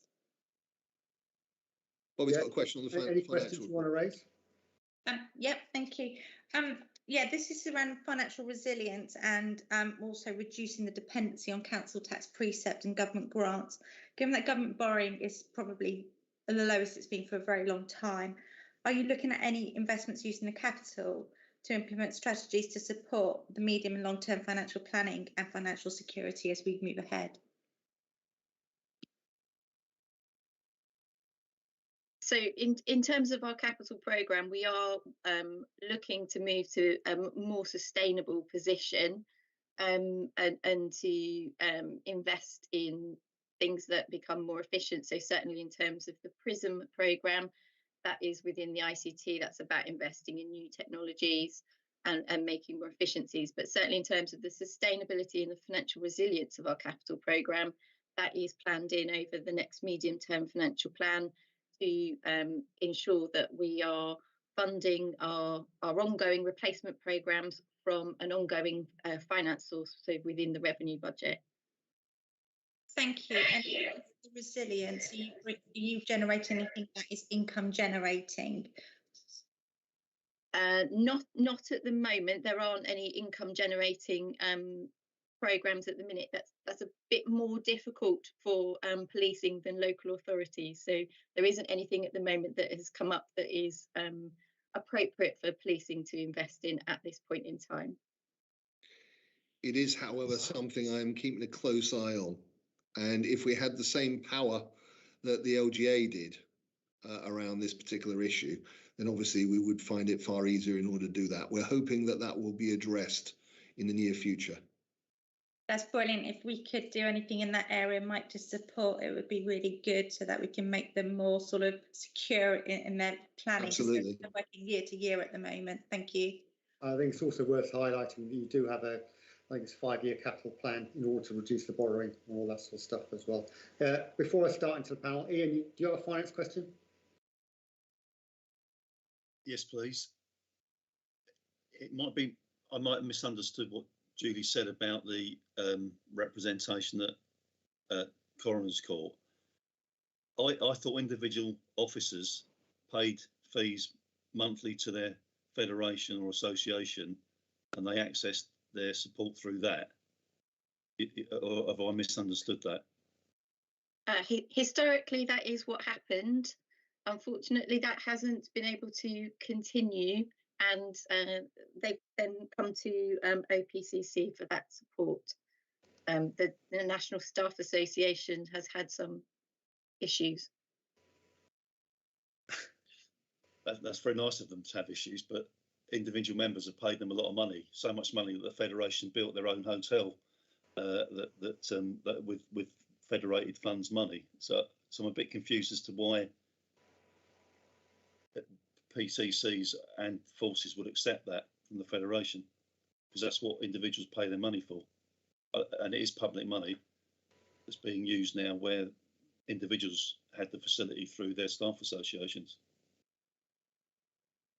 I think the issue that we've got here, Ian, is this is a very much a legacy issue that I've inherited. I am not aware of the situation around other PCCs and whether it's something which is picked up on a national basis. It's an interesting comment. I'll look into it, sir. I quite like. From the point of view of public money, I agree. If individuals are covered, then they should be covered. And if the association is saying they haven't got any money, then best they sell their hotel. I didn't know they had a hotel. That's useful information. There you go. Yeah. So I'll leave that with you then. I will put that as an action again, Mike. That we'll have an update on that, please. Yeah. Elaine, can you make sure these actions are logged, please?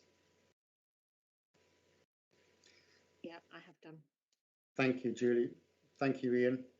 Inside information is always useful.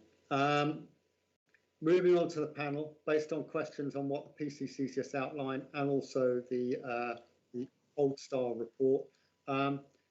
Dave Taylor, do you have any questions you'd like to raise? One thing to congratulate Julie and Finance on the report. It's absolutely spot on, I must say. It's nice to see that there is detail there and we can actually work with something and understand what's really going on.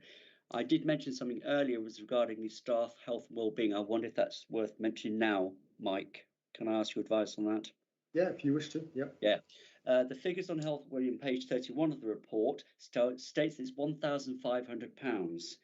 Now, to me, that is a remarkably low figure considering what the what we've been through regarding the force and the public, as in with COVID and situations that have arisen from it, as in mental health and well-being.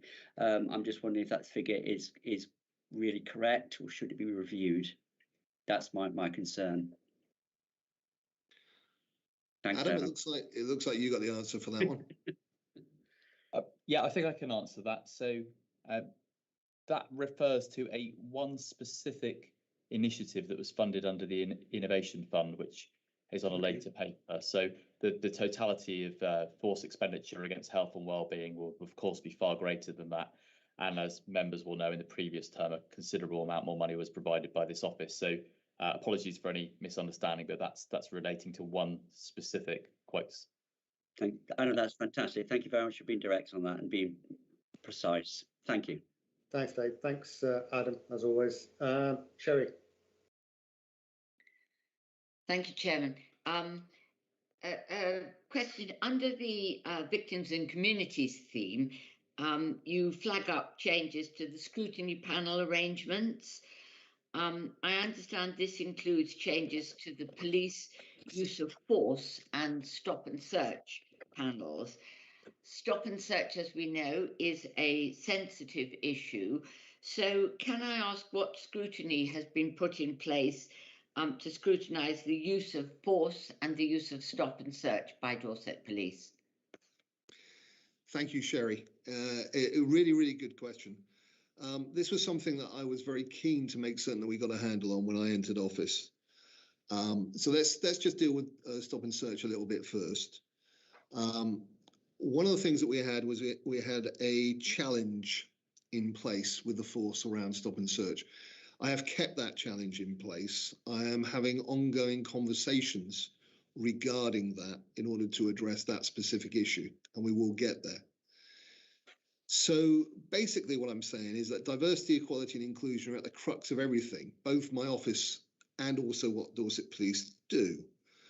And you know what? This is exactly what putting victims and community first is all about, irrespective of who is receiving the service. So then we come to the decision to review and reform the stop and search scrutiny panel. It's really, really important to understand that I basically have repeatedly challenged the force to explain their use of stop and search powers. The reason I reviewed the previous arrangements and decided to make changes was to put in place more robust challenge. What we had a number of scrutiny panels which were operating and talking about the same issue in the same space. So I wanted to coalesce them into a new overarching scrutiny panel, which will scrutinise the use of police powers against set standards. So an element of benchmarking in there compared to other areas. My intention is to ensure that complex issues, particularly such as disproportionality, can be considered in one place. So guess what? The first job of that panel is to consider stop and search, use of force, how that translates into disproportionality, rather than in separate forums. So what was happening was that we weren't picking up wider trends. So I want to have that new panel in place with a more diverse membership, which gives better internal and external representation. And I'm hoping to have that up and running before the end of the year. It's about making it easier to get our arms around the problem and addressing it. And I wanted clearer and more precise scrutiny on it. Yeah, it's very helpful. Thank you. Very encouraging response. Can I just request that at strategic level, at least, that we get news later down the line of how well that's all panned out, because it's important to this panel too. Thank you very much. Absolutely. Dave, can I just confirm for my own benefit more than anything? Are you going to be using the sort of Devon and Cornwall model, which is the use of police powers community scrutiny panel? No, I don't think so. I think we're creating our own thing. Simon, do you want to just talk to that specifically? Happy to. So essentially what we have is that a number of different OPCCs have a number of different models. And it's really important, as the Commissioner says, that we understand what those local issues are and are live to that. So it's not necessarily the case whereby another process or another structure that works well in another force area, it might be efficient or might not to actually pick up and move across to Dorset. In Dorset, as has been articulated, we've got a really strong understanding of what our issues are over a number of areas. So what the Commissioner has decided to do here was to recognise those issues and to coalesce a panel, particularly to look at those issues that we've highlighted. So as we're saying, so it will look at legitimacy, we'll look at police powers, it will look at standards. We haven't got a name for it as yet, so we're currently working that through. We are looking at other models that exist elsewhere, but it will be very much focused on issues that are applicable to Dorset. And will it cover police use of force? Yeah, it will cover, essentially, there will be nothing that will be lost. So stop and search, use of force, will we be looking at those areas? And taser? Yeah, because that's part of use of force, Chair. Yeah, okay, I get that. Right, thank you for that. Thank you, Sherry. Mark? Yes, hello, thank you. I'd like to ask a question on what is a bit of a pet issue for me, which is 101 and general communication of particularly ASB and other related instances. It's really important that the public understand and are clear and have confidence in the ability to report, and the fact that the reports are going to be at least logged and used as evidence or information for the police's work. I recently came across a situation where a local group who had been reporting through 1&1 were told by a police officer that information could not be collated and used by the police, and that information had to be sent through Crime Stoppers in order for that to be used. I struggle to believe that is true. It's very worrying if it is, because people have been directed to 101 for a long time.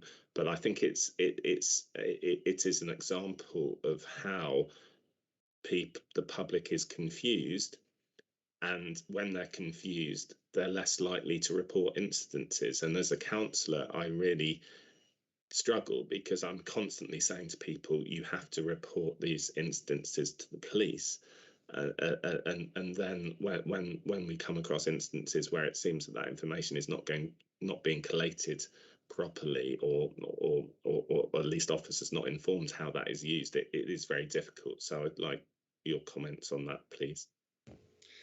Yeah, absolutely, Mark. So for future reference, I'm very happy to entertain an email from you if that ever happens again. Just email me, give me the instance, and I will unpick it, because that's not right. That is wrong. 101, the way I expressed it earlier when I went through the reporting system, is the reporting system. The only time that I would suggest that you are going to use Crime Stoppers is if there is a reason that you have a concern around being named, because Crime Stoppers is not anonymous. So I can see that there could be instances that you wish to use Crime Stoppers for that reason. Otherwise, it is the way I said it. If you've got an emergency or a crime in action, it's 999. Everything else, it's 101. Having checked that you need the police in the first place. And with 101, I would say if it's something that's already happened and you want to inform the police about it, I would email 101 or go online and tell them. All those reports are logged. All those reports go to the neighbourhood policing team and are used as part of their intelligent profiles. And it could be absolutely vital, the information that you have. You might have the colour of a car where something dodgy is going on. Somebody else might have half a number plate for that car. Send that in, email it, report. What happened there sounds like it's been either misunderstood or there needs to be a bit of retraining done. But I'd like to know the instance, and I'll take it up with the Chief Constable. Yes, okay, thank you. Thanks, Mark. Tony.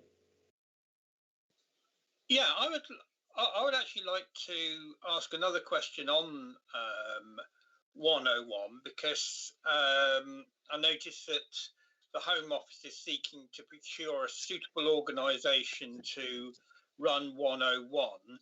That in itself disturbs me because, quite frankly, the beauty of 101 should be that it enables information to be shared locally and so on. Because one of the issues that I've had, and I would quite like to know about this, is similar to what was said just now. Actually, I actively encourage people to report stuff to 101, and I publish the details and so on, so people know that that is where you should go for non-emergency stuff. But there was one case that cropped up recently, and I can't remember the details of it, but it was something that was reported on 101. I was copied into the email, so I know it was reported to 101. It, sort of someone didn't just say it, but it never got passed to the neighbourhood police team. And if 101 is moved to another organisation, and I'm not sure whether it's actually run internally or whether it's run by an external organisation already, what measures will be taken to make sure that it links in and relates to the local police operations? Because Tony. Someone in a national contractor. Tony, that's a good question you've asked there, actually. It worries me. So I'd quite like to know how we can actually avoid that happening and make sure that the information does get to where it's needed, and local knowledge is part of it. Yeah, thanks, mate. Dave. Yeah, thank you, Tony. Really good question. Let me just address your local issue there. Again, as I said to Mark, if you email me if that happens, because my understanding is that 101 reports on 101s do go to the places they need to go to, and I want to know if it doesn't. So please let me know about any instance of that which happens directly, and I'll take it up. So let me address this issue around the idea of a suitable body to manage, operate, and administer the 101 single non-emergency number. The original idea, as I think I said earlier, was that 101 would not just be the police, it would be also the local authorities. So it would join up the issues that we've been discussing around ASB, et cetera, with the direction happening within 101. I'm afraid that this was news, right? This was news to both me and the Chief Constable. I do welcome it because of the idea that this could actually be a way of directing to the appropriate agency in the first place. Because a lot of our issues are around demand which comes in, which isn't correct from the point of view of going to the police. And so if it does work and it enables better public service delivery, then I'm all for it. But the point you make, Tony, is absolutely spot on. And I want to make certain that however this looks, and I and the other PCCs will be looking at it with a very, very close focus, because I want it to work for us locally in the same manner. So the devil will, of course, be in the detail. And so whilst I'm cautiously optimistic about it, I haven't seen that detail. So I'm going to reserve final judgment. But something I will reassure you about is that the local view, the local need, where it goes locally, will be exactly at the top of my agenda. And I will howl if it doesn't work like that, as will every other PCC in the country, I can assure you. Thanks, Dave. You've answered Tony's question. And as I said earlier on, we have done 101 a lot on this panel. I'm going to leave it on there on 101. Ian.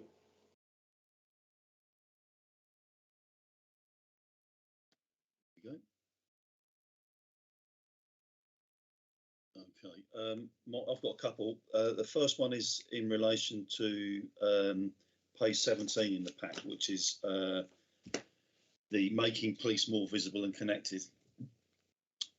It's got on the bit of number of full-time equivalent officers 2 green arrows. Could we not in the future have what the actual numbers are, because it's for the public, this, so seeing 2 green arrows don't really mean a lot, really. Would be a request there. But also I think it would be handy as well as a note that, and perhaps again this will help the public understand, that just because you've got X number of officers doesn't necessarily mean they're all available. So the ones that are in training and not yet fit for independent patrol, if that's the right word, would be in your full-time equivalent, but wouldn't actually be deployable as a frontline resource. So I think that would help as well. So that would be a request, I suppose, really. And then the second one is in relation to page 19, which is staying with the sort of people theme. Is you've got absence rates, but at the moment it says to be confirmed. Is that because the police can't provide it yet, or there's a delay in reporting? Adam. Thank you. It's not because the police can't provide it. It's as the Commissioner outlined at the very beginning, it's a work in progress, this report. So, okay. I mean, in all honesty, I put together those measures so that the panel could see the intended direction, but it wasn't reasonable for me at that time to ask the force to give me the response in the 10 minutes beforehand. So it's absolutely the intention you get that information, and at the training day we'll talk through those measurements and other requirements as well. But that's, I'll hold my hand up to that. It's to be confirmed because I hadn't confirmed it with the force at the time of the paper deadline. Yeah, I mean, thanks for that, Adam. I mean, I think it's just important, obviously, because it goes as part of our public pack, that if we know it's coming in the future, then that covers it now, which I think is important. So thank you for that. Okay. And then moving on to the next one, page 21 of the pack, you refer to increasing special constable hours there. Now, I vaguely remember in the history of PCCs before you, there was a bid to try and increase special constable numbers and hours, and it was started off with a fanfare of publicity and then slowly died because the recruiting didn't quite go according to plan. How do you see, from your point of view, that you can support and drive getting special constable hours up and also numbers up? Thank you, Ian. So there's a number of things that I'm talking to the force about with that.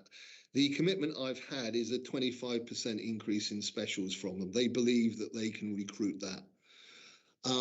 Your skepticism is obviously welcome. I'm going to be supporting them as far as I can with what they need to do that. There are some other initiatives I've seen from other PCCs around the country, which I don't want to talk about now because they are with other partners, but I want to be exploring and having those conversations in order to help drive recruitment. Yeah, I mean, I wouldn't say I'm sceptical about it. It's just that obviously it was going to be something that was going to be fantastic before, and there was loads of promises made, but unfortunately things didn't quite pan out. So that hence the question, really. Well, if you like, there'll be a laser-like focus on keeping on it from me, if that makes sense. It won't be allowed to drift. How's that? That sounds better. Right, okay. That's it, Mike. Thank you. Thanks, Ian. May?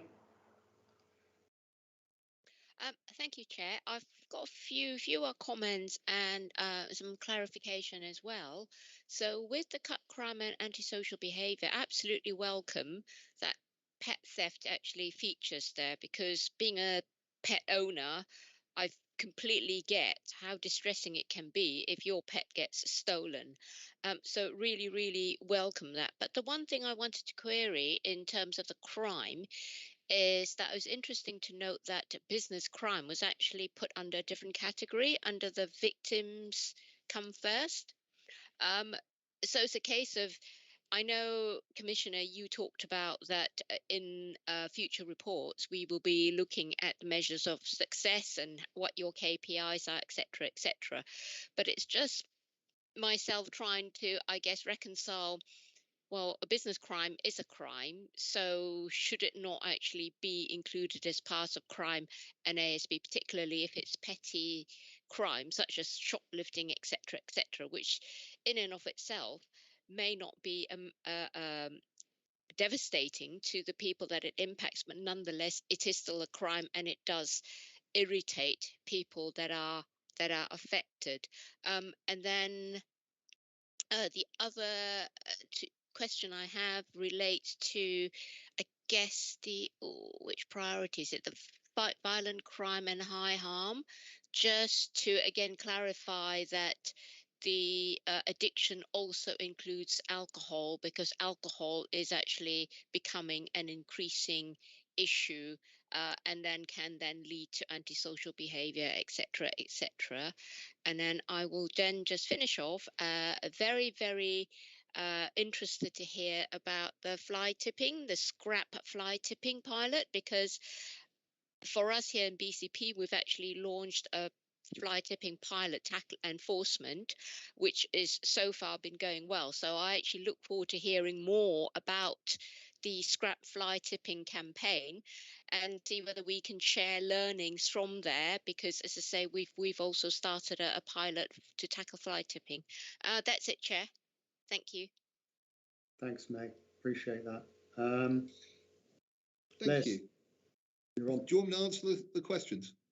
I don't. Were there any questions? It was to do with why business crime was actually not included as part of crime. Sorry, my fault.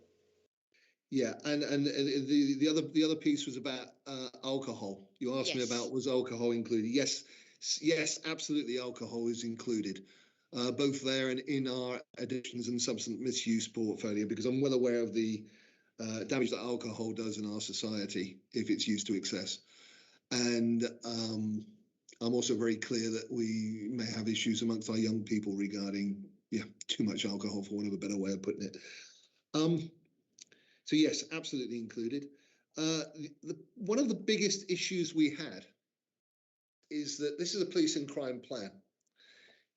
So some of the things that we had, we could slot into a number of categories. The reason that we put business crime under communities, victims and communities, is because I'm very well aware that as a community, they feel that they have been neglected. And one of the issues very clearly that I also wanted to address through that was support for them and also engagement with them. So they could turn up in one of three categories.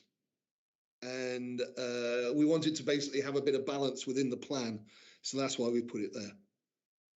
It does not mean that we will not be looking at the crime figures for business crime. Let me reassure you about that. Good. Thank you very much. Okay.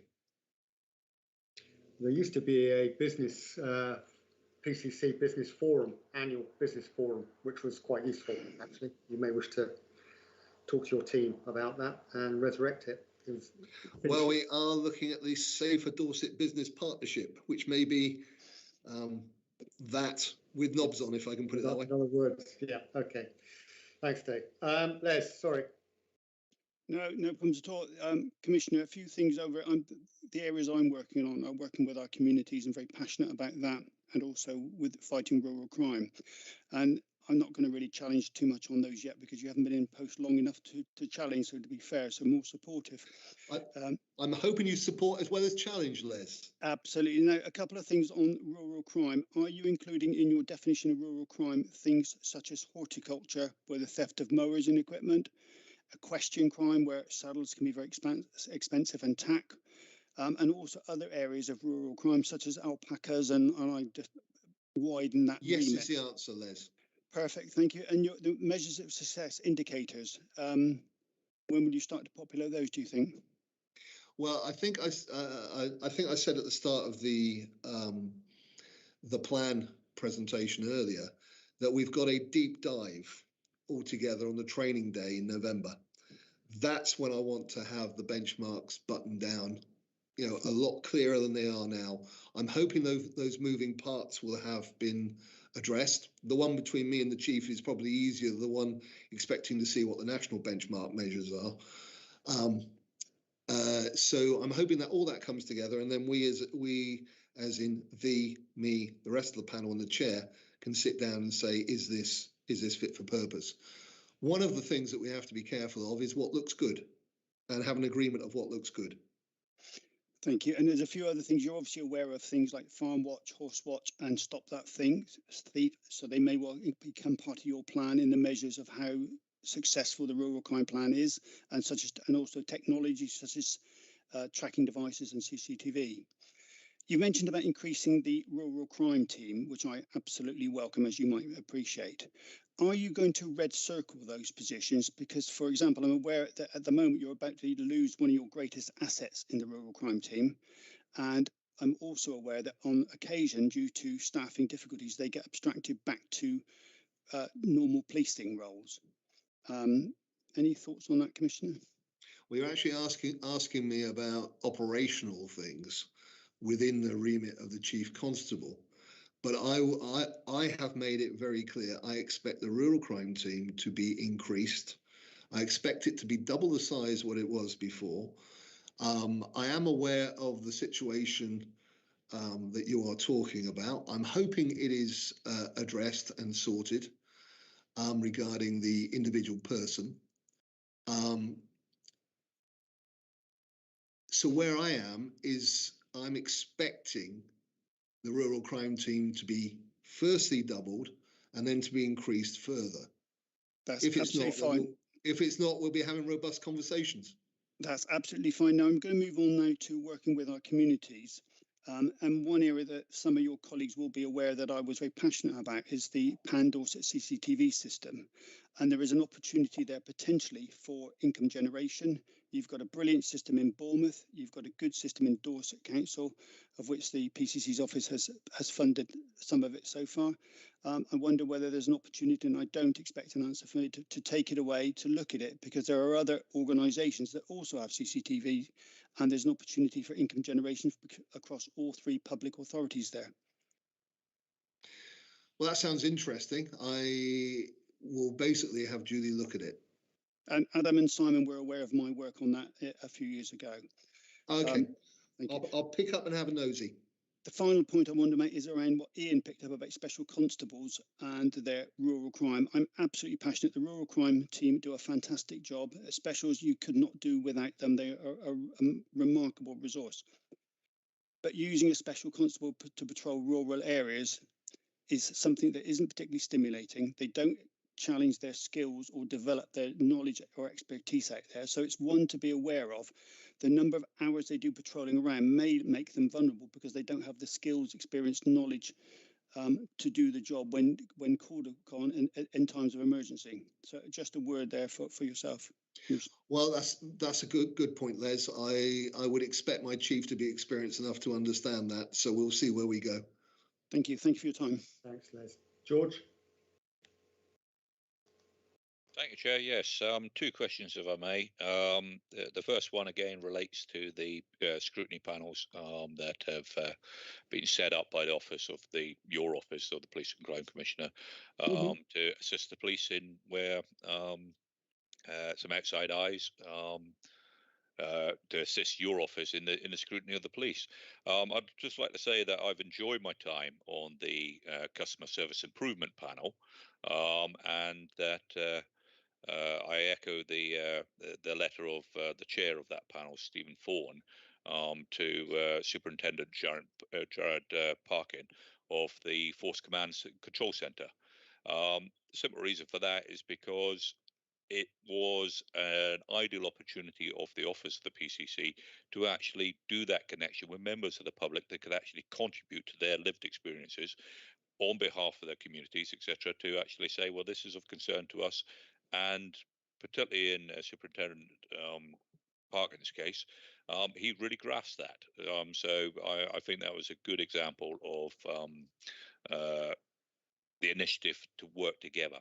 My question is how's the recruiting going for the new panel, and when do they anticipate rolling out this scrutiny in whatever name it might actually come into being? So my intention is to have it in place by Christmas. Regarding the recruitment, which is happening now, Simon, do you want to speak to that? Yes, happy to. So the first instance, what we're trying to do is trying to approach our existing panel members from the previous panels, just to seek any expressions of interest to roll across into the new structure, recognising they won't necessarily at this stage know what that new structure is. So we're just working that through, and then we're just understanding whether or not we need to go out for external recruitment. We also, Councillor Farquhar, have held a reserve list for quite some time. So a number of colleagues have contacted us over the past few years, expressing an interest, and we're seeking to go to them in the first instance as well, just to make sure that we do take into account those views of colleagues who over the years have contacted us. So you will hear when we go to recruitment, we'll make sure that the panel are fully informed though. Splendid, thank you very much. And if I may, Chair, it's been touched on before, Commissioner, that you talked about the scrap fly tipping scheme and your involvement in that. It's one of those ones that the word scrap triggered something else in my mind. We have incidents whereby we get hotspot crimes, and I'm talking about my local community here.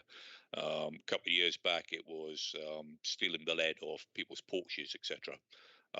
Currently, as you are aware, then the hotspot crime is the stealing of catalytic converters from vehicles. Yeah.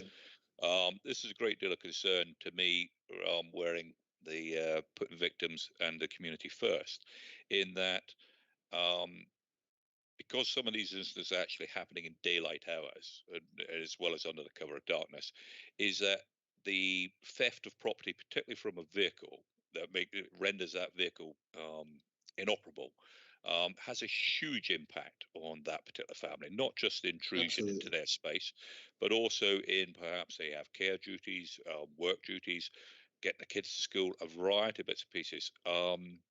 What plans do you have on the putting the victim first to actually ensure that the office of the commissioner actually supports those victims in the actual impact, right, both practically and emotionally, and the community as well? Because if you look at the social media, you know, catalytic converters, and I'm thinking around the lines of not just the support of those individuals that are reporting the crime just for the insurance claim, because that's not the way that this impact is. And unfortunately, it may come across as, well, here's your police crime number and all the best. The other factor is obviously there is a market for catalytic converters because of the valuable metals, etc., that are within them. So is there an opportunity for your office to actually look into the nature of that market and perhaps shutting it down or taking steps to actually to limit it?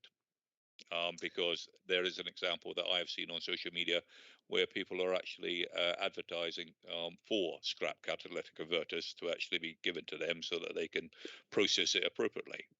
So the question is related to, one, the victims of this crime, because it's not just a crime against property, it's a crime against the individual and their entire lifestyle, whatever they be, and that support. And the second one, to actually, where there's a demand, what action is there to take against the people that are actually processing these stolen goods? Thank you, George. And just before we carry on, thank you for your work on the scrutiny panel. That's appreciated. The two issues that you talk about, the one about the, for want of a better word, the recipient of the catalytic converter after it's been pinched, that obviously is something which the force are pursuing. And in that context, I'm going to leave that one because that's very operational. I can assure you that that is not something which is neglected, however. Regarding what I can do regarding the Facebook lot, I don't think me telling them not to do that is going to have much effect, if I'm honest. But certainly the police will be looking at that angle, and I know they're looking at that angle specifically. The victim support is an interesting one, and I'm going to see if anybody in my team can shed light at the moment. If not, I'll take that one back. because it's a very specific question around a very specific offence. Oh, I think Simon's got some. Yeah, happy to, Commissioner. So essentially, victim support is victim-led. So any victim of crime will be contacted by the force and offered support services. And it's essentially up to that victim whether or not they choose to engage with those services and to what extent they choose to engage with those services. So as you rightly say, Councillor Farquhar, some individuals may see, all I want is a crime reference number and I'm going to move on. Others actually, it may impact them quite significantly and they want that opportunity to engage services to help them with coping and recovering.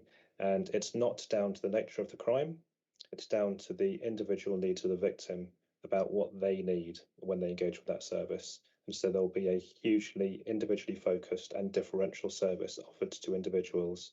It's up to them how much they want. If I may, Chair, just a supplementary. So what exercise or what steps have been taken to actually collate and actually report on the number of victims of crime that actually take up the offer which is done? You said, because Simon said that it's victim led, in proportion to the number of crimes reported. Because it's not a figure which I have top of my head, but it's just a question mark, is to say, is it good enough to say, if you need help, it's here, as opposed to actually collating that to see the reasons why people are not taking up that support, if indeed they're not. So I think perhaps there's a benchmark there, which could actually look at the opportunity for the Commissioner, yourself, David, to actually benchmark your commitment to actually putting victims and communities first. Thoughts? So that will be part of what we do in November, George, when we look at the benchmarking. But we receive reports on those issues, I'm sure. Simon, do you want to add any rich texture to that? Yeah, so essentially, Councillor, we, as you know, the services provided by Victim Support, they provide a lot of services nationally for PCCs. The contract is run locally, so we're responsible for the delivery of that contract. Our victims lead engages with victim support on a monthly basis. We manage that contract, it's probably fair to say, quite tightly. There is a plethora of performance information that we receive on an ongoing basis, on a monthly basis from victim support, which goes down to quite a level of minutiae. So we have access to that on an ongoing basis, and we can also have the ability to engage with them on a more ad hoc basis to understand what improvements may or may not need to happen. So part of the large, long-scale contract we have with them, we are allowed to vary that contract, and if there are some emerging issues, we can turn up the volume level with regards to those, if that makes sense. So the contract itself is well managed by OPCC. I'm fairly comfortable that we have access to all the information we need in order to properly administer that contract and to raise any exceptions to the Commissioner. Thank you, Chair. Thanks, George. Bobby. Thank you. I suppose part of scrutiny is also overview, because if there are things that are going well, it's worth mentioning so we don't lose that good practice. Otherwise, it's always negative. You look to try and change it and then we end up losing some of the good stuff. So the threat, risk and harm regarding offenders, you're absolutely right. They are people at risk. They are people who are vulnerable. Not just dealing with what's in front of that police officer at the time, but looking at those long-term outcomes. Absolutely what's been needed for a really, really long time. Raised it with the last PCC, wasn't interested, badgered the OPCC, wasn't interested. I'm really glad at last someone is understanding. We've got people going into judicial systems they don't need to be doing. We need to help them. This is whole life-changing stuff. We're getting them off streets, we're getting them housed, they're not dependent on the benefit system, they're not in and out of prisons, they're not passing that lifestyle on to other children and future generations. So thank you so much for following that up. Incredible. It's breaking that chain. So important. Absolutely right. The 101 system, I know we talked it to death. Absolutely, we need to be looking at NEDs, we need to be looking online. Hampshire are doing it really well. Report it with us, we'll ring you back. And the reason it's so important we do that is because then it does free up the system for those who aren't Correct. online, and they can ring us and we can talk to them time to speak to the vulnerable. Scrap metal licenses, I'm guessing, is still in place in terms of cat thefts, etc. Maybe a campaign to do that. We used to do it when, you know, they were stealing copper from railway lines and stuff. Yeah. We just up that social media campaign again so people understand that you can't offload these stolen items.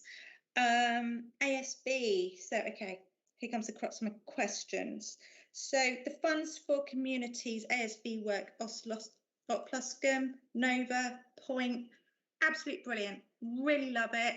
Within a couple of months, we were really beginning to see some positives coming out of that. Great partnership working. How has the community funding gone? Have we had some bids that we're going to be running with? And if not, are we going to be looking to extend that October the 4th deadline? Well, a simple answer to that one is at this moment in time, we've still got a bit of time to run. So it's open until 4th of October. We've had 6 applications from across the county currently. Once it's closed, then we'll assess them and then they'll be passed to me for the final decision. Look, I'd encourage everybody to get their bid in.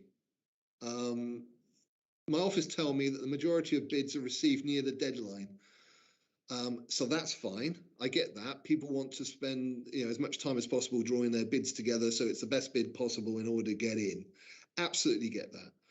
But what I don't want is I don't want any communities or charities out there to miss out on the possibility of getting this funding. You know, ASB, as I say, is one of the issues that we've got across the county which needs addressing. There are areas, I mentioned them earlier, some of the hotspot areas. For example, at this moment in time, I haven't had a bid in from Ashley Road, for example, which, you know, it's one of those things, isn't it? But, you know, it's there. It's there to be used. I want it to be used. Let's try and make this place better. So, yeah, absolutely. If there's anybody out there who's thinking, but they want to address ASB, get your bid in. Cool, thank you. And my second one does go back to children. I was reassured in the HMICFRS report that Dorset police leaders are clearly committed to prioritising and improving child protection. We found evidence of good work by dedicated frontline officers, and in particular, the force is good at working with other organisations such as the council, schools, social care services in order to keep children safe. Now, there was a series of recommendations that came out of that with that 6-month deadline. How is that work stream going, please? And are there any challenges that you're concerned about? Brilliant question. Absolutely on the button. Spookily, when that passed my desk, that was one of the things I addressed with the force straight away. The headline is that report, whilst it showed up some things, it was largely positive. But you're right, there was areas of work which we needed to improve, particularly in specific areas. So I'm required to formally respond to the HMIC-FRS with my view on it and the actions Dorset Police have undertaken. That's within 56 days of the publication of the report. So that response is underway. So we're working very closely with the force to understand the details, scope and time frame for the delivery improvement plan. Subject to the update and action plan, we're going to get the HMIC-FRS to come in to review process after 6 months. So I say, although this report preceded the start of my term of office, I'm content at this moment with the force's public response to that. And both the Chief Constable and I are basically going to get on with it and get it done. I had an informal update recently and they were very much on board with all of the recommendations going forward. Now, whether they can, whether we can say we've done them all within the 56 days, probably not. That's why we're talking about having them back. But we're all over it to make certain it happens. This is one area which I want to make certain we get absolutely right. Because if we protect those at-risk children, we prevent more problems down the line, just as you alluded to around ASB and other threats earlier. Absolutely. So you do have a work stream that's coming out of it, and yeah, track and absolutely. Okay. Yeah, and I've got to respond back on that work stream to the HMRC FRS within 56 days of the report. Oh, thank you, Chair. Thanks, Bobby. Pete Barrow. Thank you, Chair. Just a couple of brief comments, really. I appreciate it's early days. I think we've had a good update on the initial progress. I'm really looking forward to the 5th of October, developing some good benchmarks and understanding the KPIs. So that's all good. One other comment I'd like to make is David's made several references this morning to if you've got a problem, get in touch. And I'd just like to say thank him, really, because I recently sent him an incident which he's unpicked and got back to me, and I fed back to the resident concerned. So that was good, because it wasn't easy and he was extremely upset. And just as a final thing, I really welcome the unrelenting focus on residents and the community that's coming across this morning. Really good to hear. So thanks very much. Thank you. Thanks, Pete. Before we go on to the next item, Mark, can you put on the forward work plan, please? I'm really thinking about the recent IOPC report, which on use of taser, which I know wasn't held in high esteem by a multitude of agencies, but it did have some recommendations in it. Could you put on the forward work plan a review of PCC scrutiny panel for next year? Yeah, we'll do, Chair. Whatever name Dave and his team decide to give to it, I'd like us as a panel just to go over it to make sure it covers all the areas that we think we would like it to cover. I think it's probably now whether that it covers. I think it's the best way of putting it for the time being. Okay, Mark? Yes, noted, Chair. Thanks. Brilliant. Okay. Right, I'm going to draw that item to a close. Moving on swiftly to item 8, value for money of the uplift in additional officers in the 21 year. This is all part of the government's plan to recruit 20,000 police officers across the UK over a number of years. Dorset, to the best of my memory, has got something like 50 odd per year. Dave will give us the exact figures in a minute, what we're entitled to and where we are. And so we're seeking a sort of an assurance from the PCC that recruiting is on track for this uplift in police numbers. Dave. Thank you, Chair. So there was a manifesto commitment to recruit an additional 20,000 police officers in England and Wales in the 3 years to the 31st of March 2023. So what's the Dorset position? Well, our starting point, our March 2020 baseline was 1,267 officers. And our target was to recruit 50 officers in year 1. We achieved this target, recruiting an additional 52 to take our headcount up to a total of 1,319 officers as of March 2021. The target to recruit a further 50 officers during year 2 remains on track, as we have several officer recruitment routes open to candidates, but the main routes are for those joining without a degree. So that's via the PCDA Police Constable Degree Apprenticeship route on a 3-year course that enables students to gain a degree. Or they can join with a degree, where they join the degree holder entry program, which is a 2-year pathway. There's also a route open to transferees and rejoiners, and our positive action team has been able to restart face-to-face public engagement over the summer to highlight our vacancies right across our diverse communities. And that's something that I want us to passionately engage with and continue. I guess what's important, though, is how these are being utilised. So in terms of value for money, where are we going? Well, the fact is that all student officers, unless they're on the accelerated detective scheme, which Dorset has only recently launched, are placed into local policing roles. And that should happen around week 36 of their training, when they achieve independent patrol status.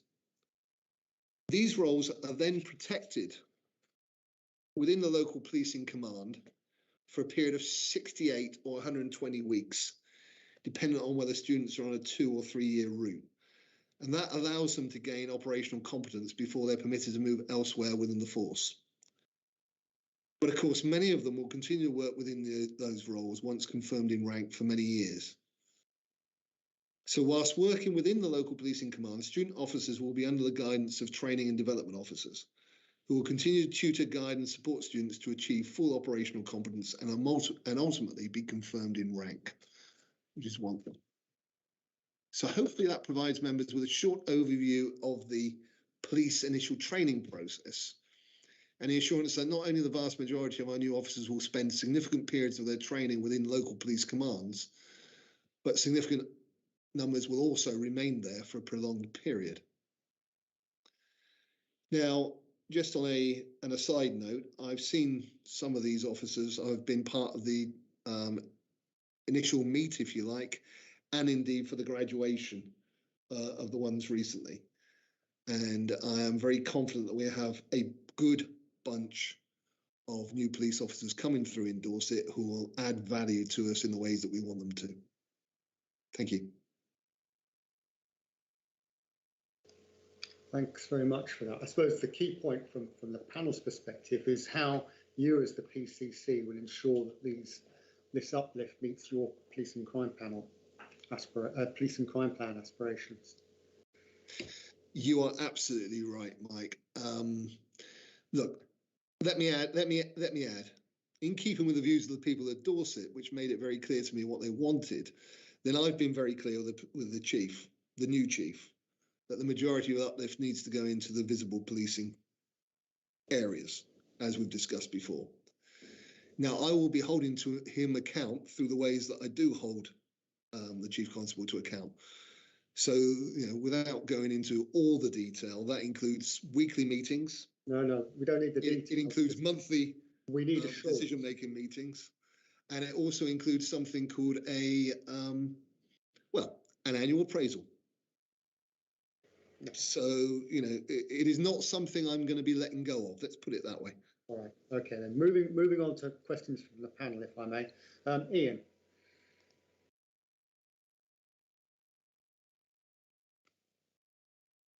Just to clarify, March 2021, then we had the force actually had 1,319 full-time equivalent officers in post. Yep.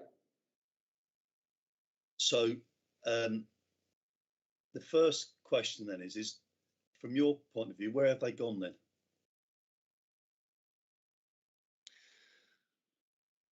What you mean from the point of view of where obviously the public was saying we want to see more police officers.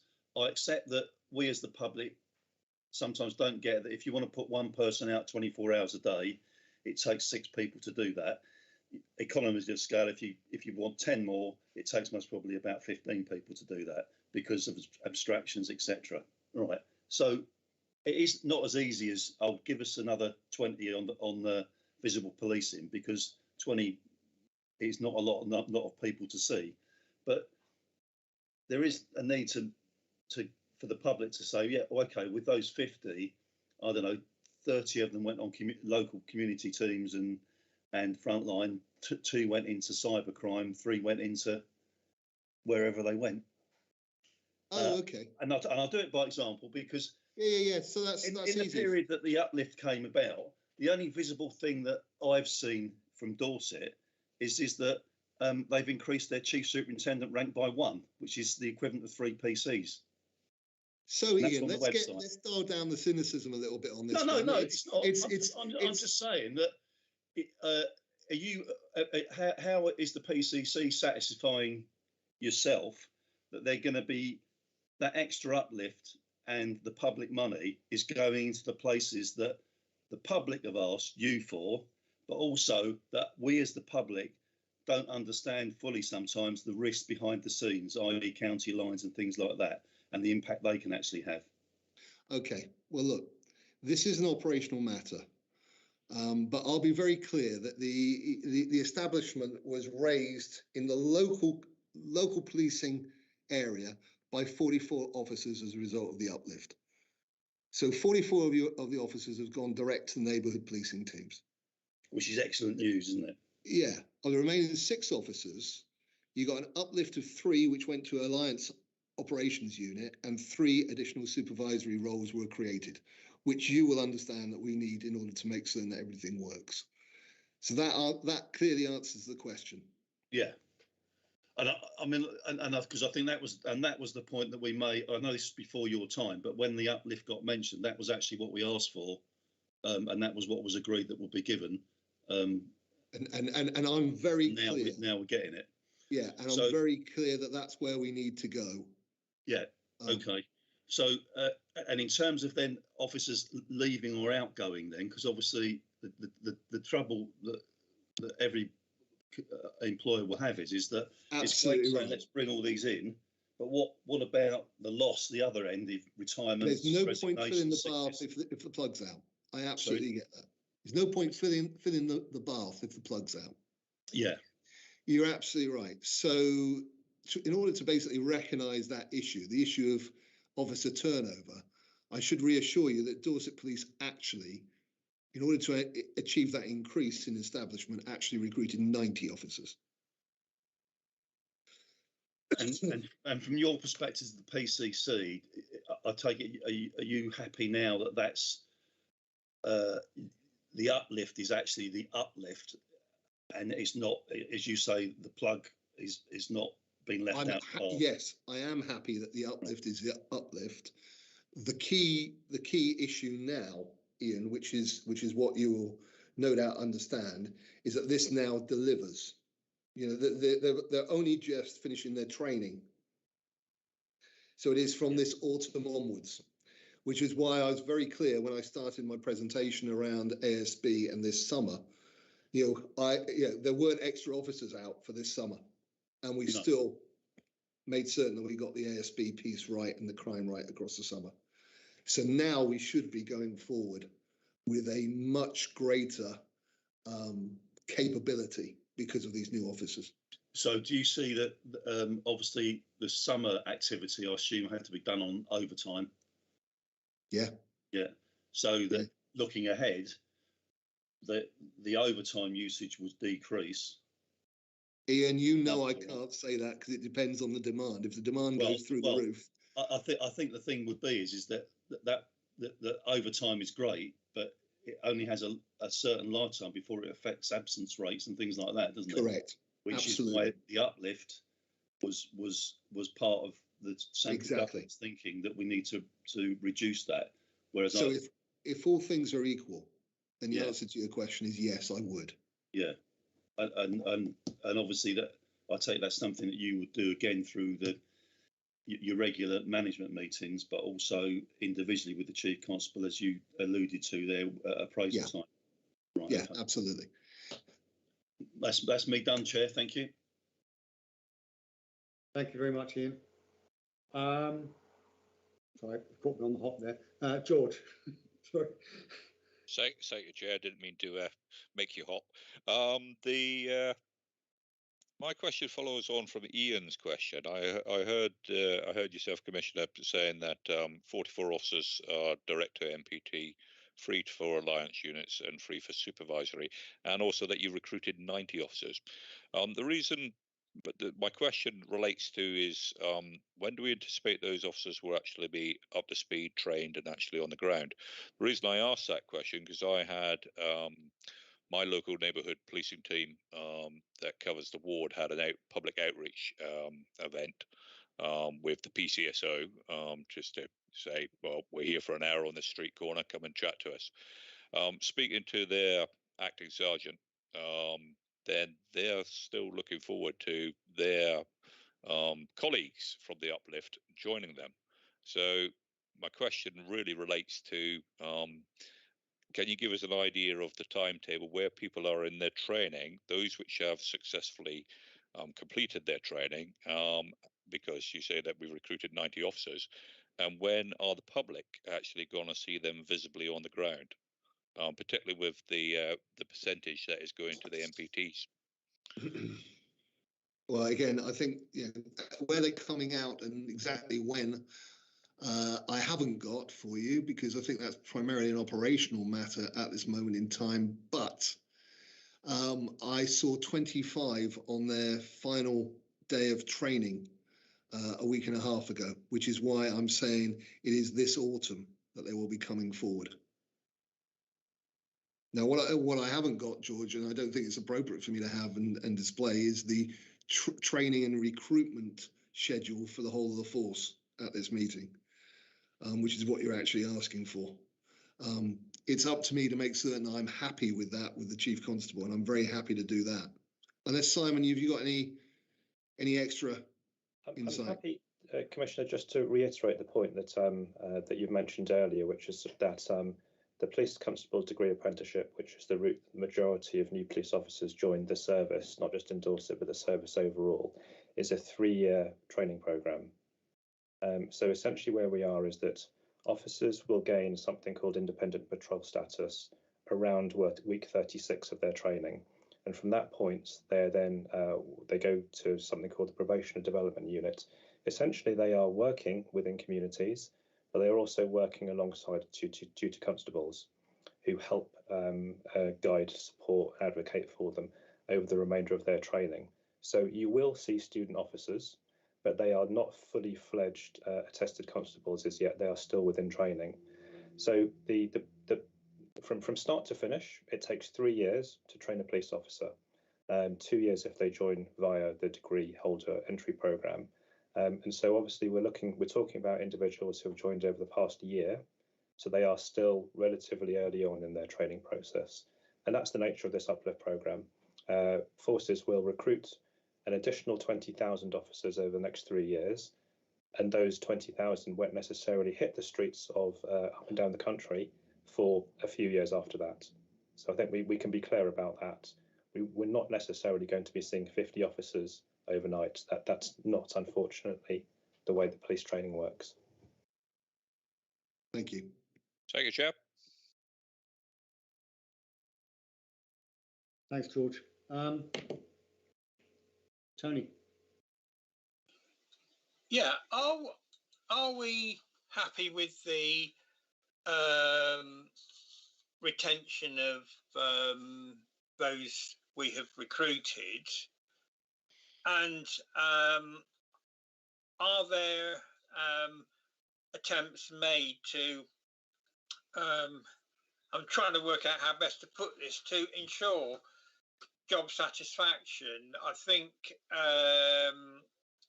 you quoted earlier on about officers wanting to just get on and fight crime. And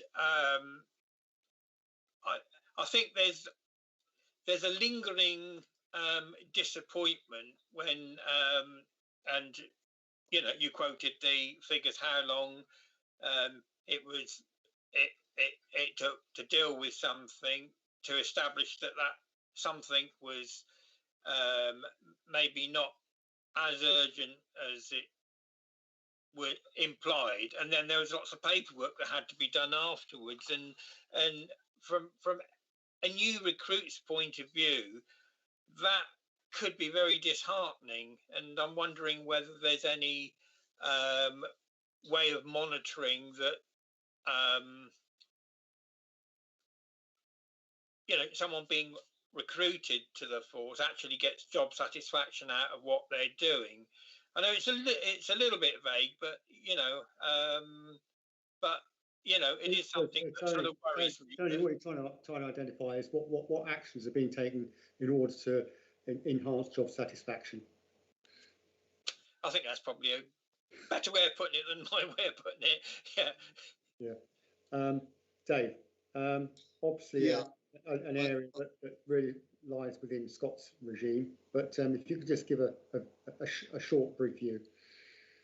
It does very much lie within Scott's regime. This is all about officer well-being. It's all about all that sort of stuff.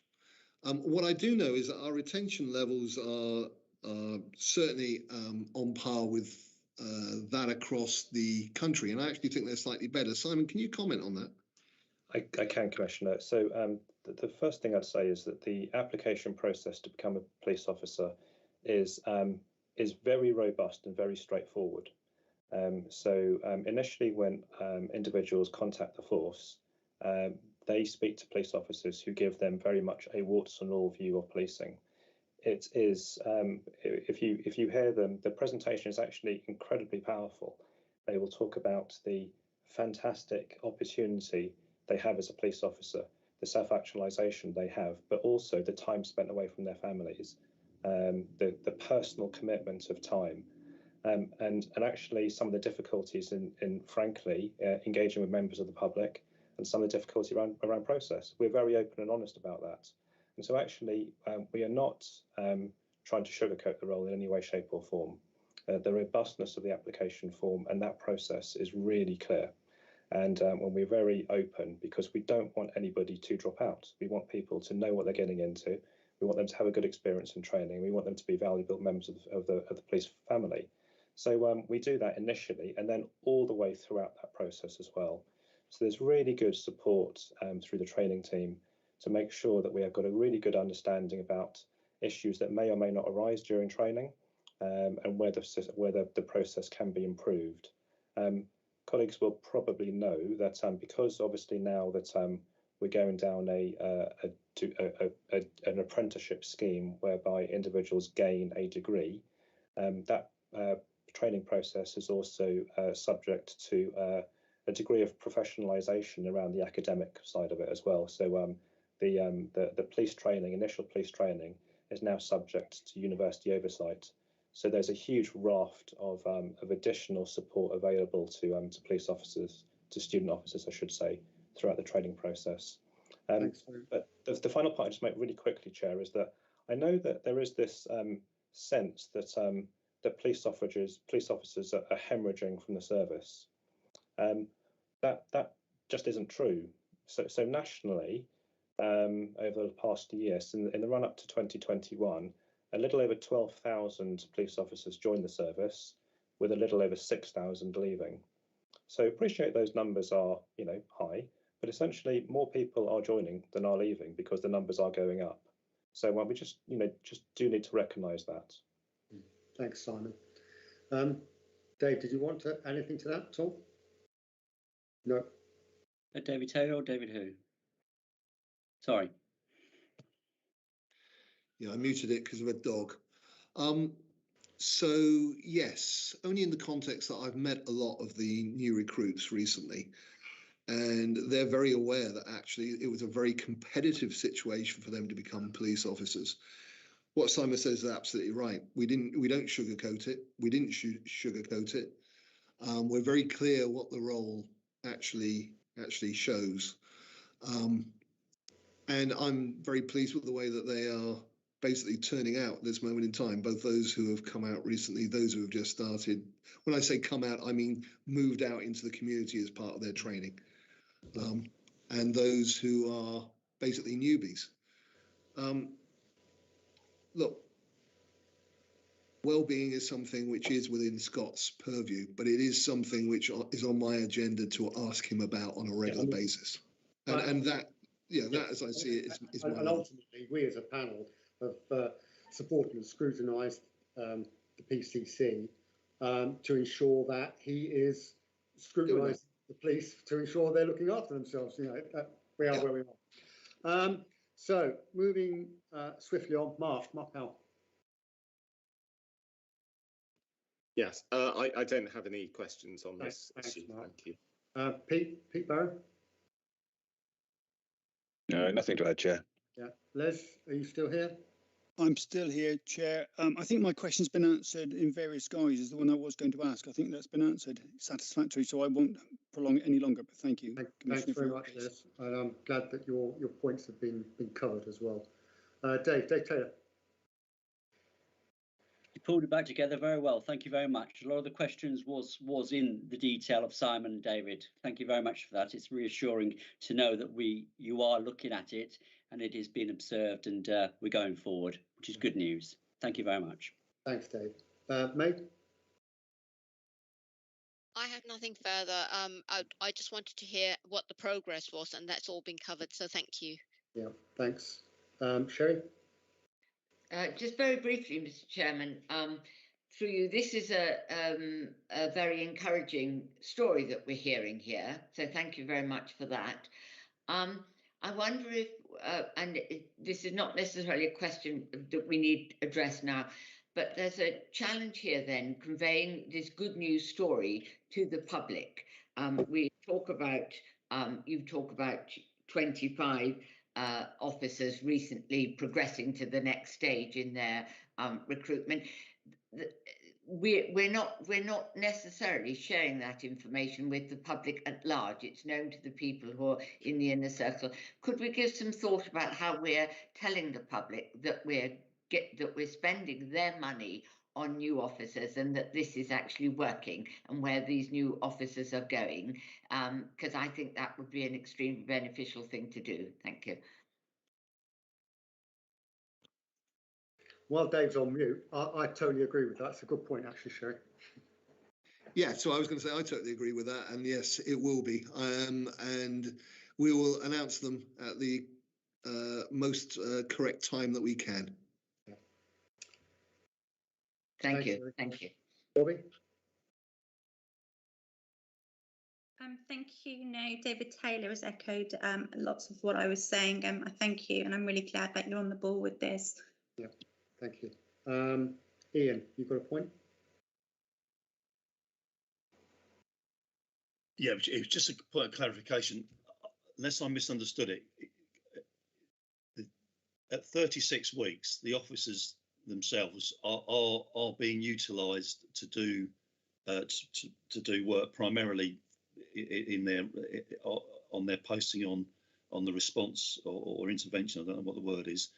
So they are actually available earlier than they're actually dealing with work with the public after 36 weeks, aren't they? So, yeah. Because it was just slightly misleading there. It sounded like we were going to be, it's 2 or 3 years. It's not. No. It's 36 weeks from the start of their training. It's 36, and then that they're actually entrusted, obviously if they're successful at 36 weeks, to do work on behalf of the police service. Serving the public. Yeah, I just thought because I think it was a bit of confusion there, or it might have been the way I was listening to it. No, Ian, you're absolutely right. That's correct. Yeah, thank you. Thanks, Ian. Mark, do we need to do this extending the meeting malarkey? I think that's probably sensible, Chair, because there's still some items to go, isn't there? Essentially, looks like we're going to go beyond the 3 hours that we've got permitted. As it stands for the committee. So really, before we can go beyond that, we just need member agreement really to extend beyond that 3 hours. So again, we'd be looking for a proposer and a seconder, and then just to make sure there's no objections to that. Am I allowed to propose? It's probably better if it's independent. My learned colleagues are on the screen. I'll let them talk. Okay, so I'm not phoning the doctors at this point, so I'm sorry about earlier. Yeah, can I propose that we extend the meeting, please? And I'm happy to second, Chair, but could I also request that maybe we have a 5-minute break? Yes. Before the next item, please. No. All right. It is currently, according to my excellent machine here, 12:49. If I could ask everyone to rejoin at 12:55.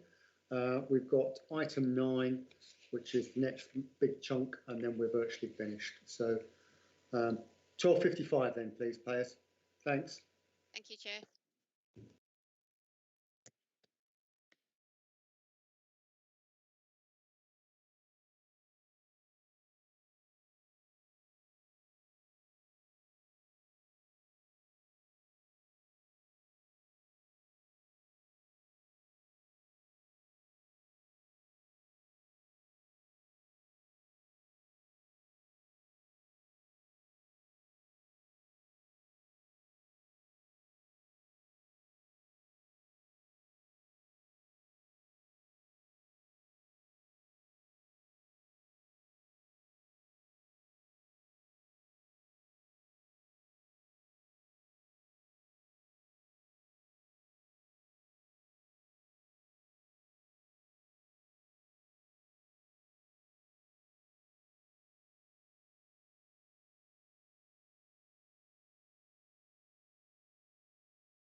Right, well, welcome back everyone. We're now moving swiftly on to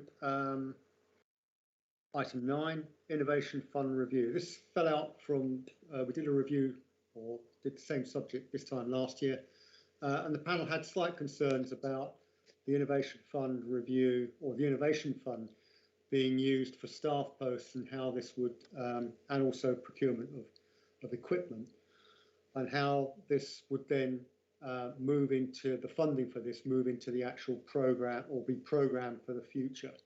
So in other words, the staff costs would remain as they are, and the equipment costs would there'd be requirements for maintenance, calibration, and repair. So hand over to Dave for this one. Thank you. It's actually Simon who's going to talk about this one, Mike. Yeah, Simon. Thank you, Chair. Thank you, Commissioner. Chair, as you know, but just to remind new members and for the benefit of the public, as part of the 2019-2020 precept, the former PCC and Chief Constable agreed that an innovation fund should be created. And they did this recognising the importance of innovation to the continued success of the force and to ensure that we kept at the forefront of new ideas and opportunities for improving service delivery to the public. The Innovation Fund itself is managed through the Innovation Board, which meets every 6 weeks and is jointly chaired by the Deputy Chief Constable and myself, who have full financial delegation from the Chief and the PCC respectively. Chair, when I previously updated members on this, it was June last year, I mentioned the work underway with the College of Policing to embed and promote idea generation and problem solving throughout forces. This work has continued, and in February of this year, we formally launched the Dorset Innovation and Evidence-Based Policing Hub, which is an electronic platform that sits on Microsoft Teams and our intranet. And the benefit of this is that it enables any member of staff to access the hub via any force-issued smart device. That means that staff can now submit an idea, offer feedback, or any advice and support of existing ideas through the hub. And this move to a fully electronic platform has really allowed us to open up the process. It means that anybody, wherever they are, can look at ideas that have been posted, can add in their own comments, can add in ideas that they may have seen elsewhere. We can also add in documents, web links, videos, all other kinds of media can be attached to ideas, which should help our understanding and our engagement. Also to help the innovators themselves, so the people who come up with these ideas, we have now highlighted a few priority areas of innovation, which I've listed in paragraph 1.4. And these focus on processes, on vulnerability, on our people, on some specific enduring challenges that police forces have, and also about exploiting our technology for maximum effect. We've also, to support the launch of the hub, we've also produced and launched a short internal video, which highlights how colleagues can access the hub, and which also contains a number of testimonials from previous innovators whose ideas have been supported by funding. Since the implementation of this new system, which, as I say, was in February of this year, 25 ideas have been submitted to the hub, and each one's being assessed and tested to ensure it's new, it's achievable, and will realise the intended aims before it's formally presented to us as a board. This is a reduction on the first year's activity when over 100 ideas were received, but as you would expect, this is due to the pandemic.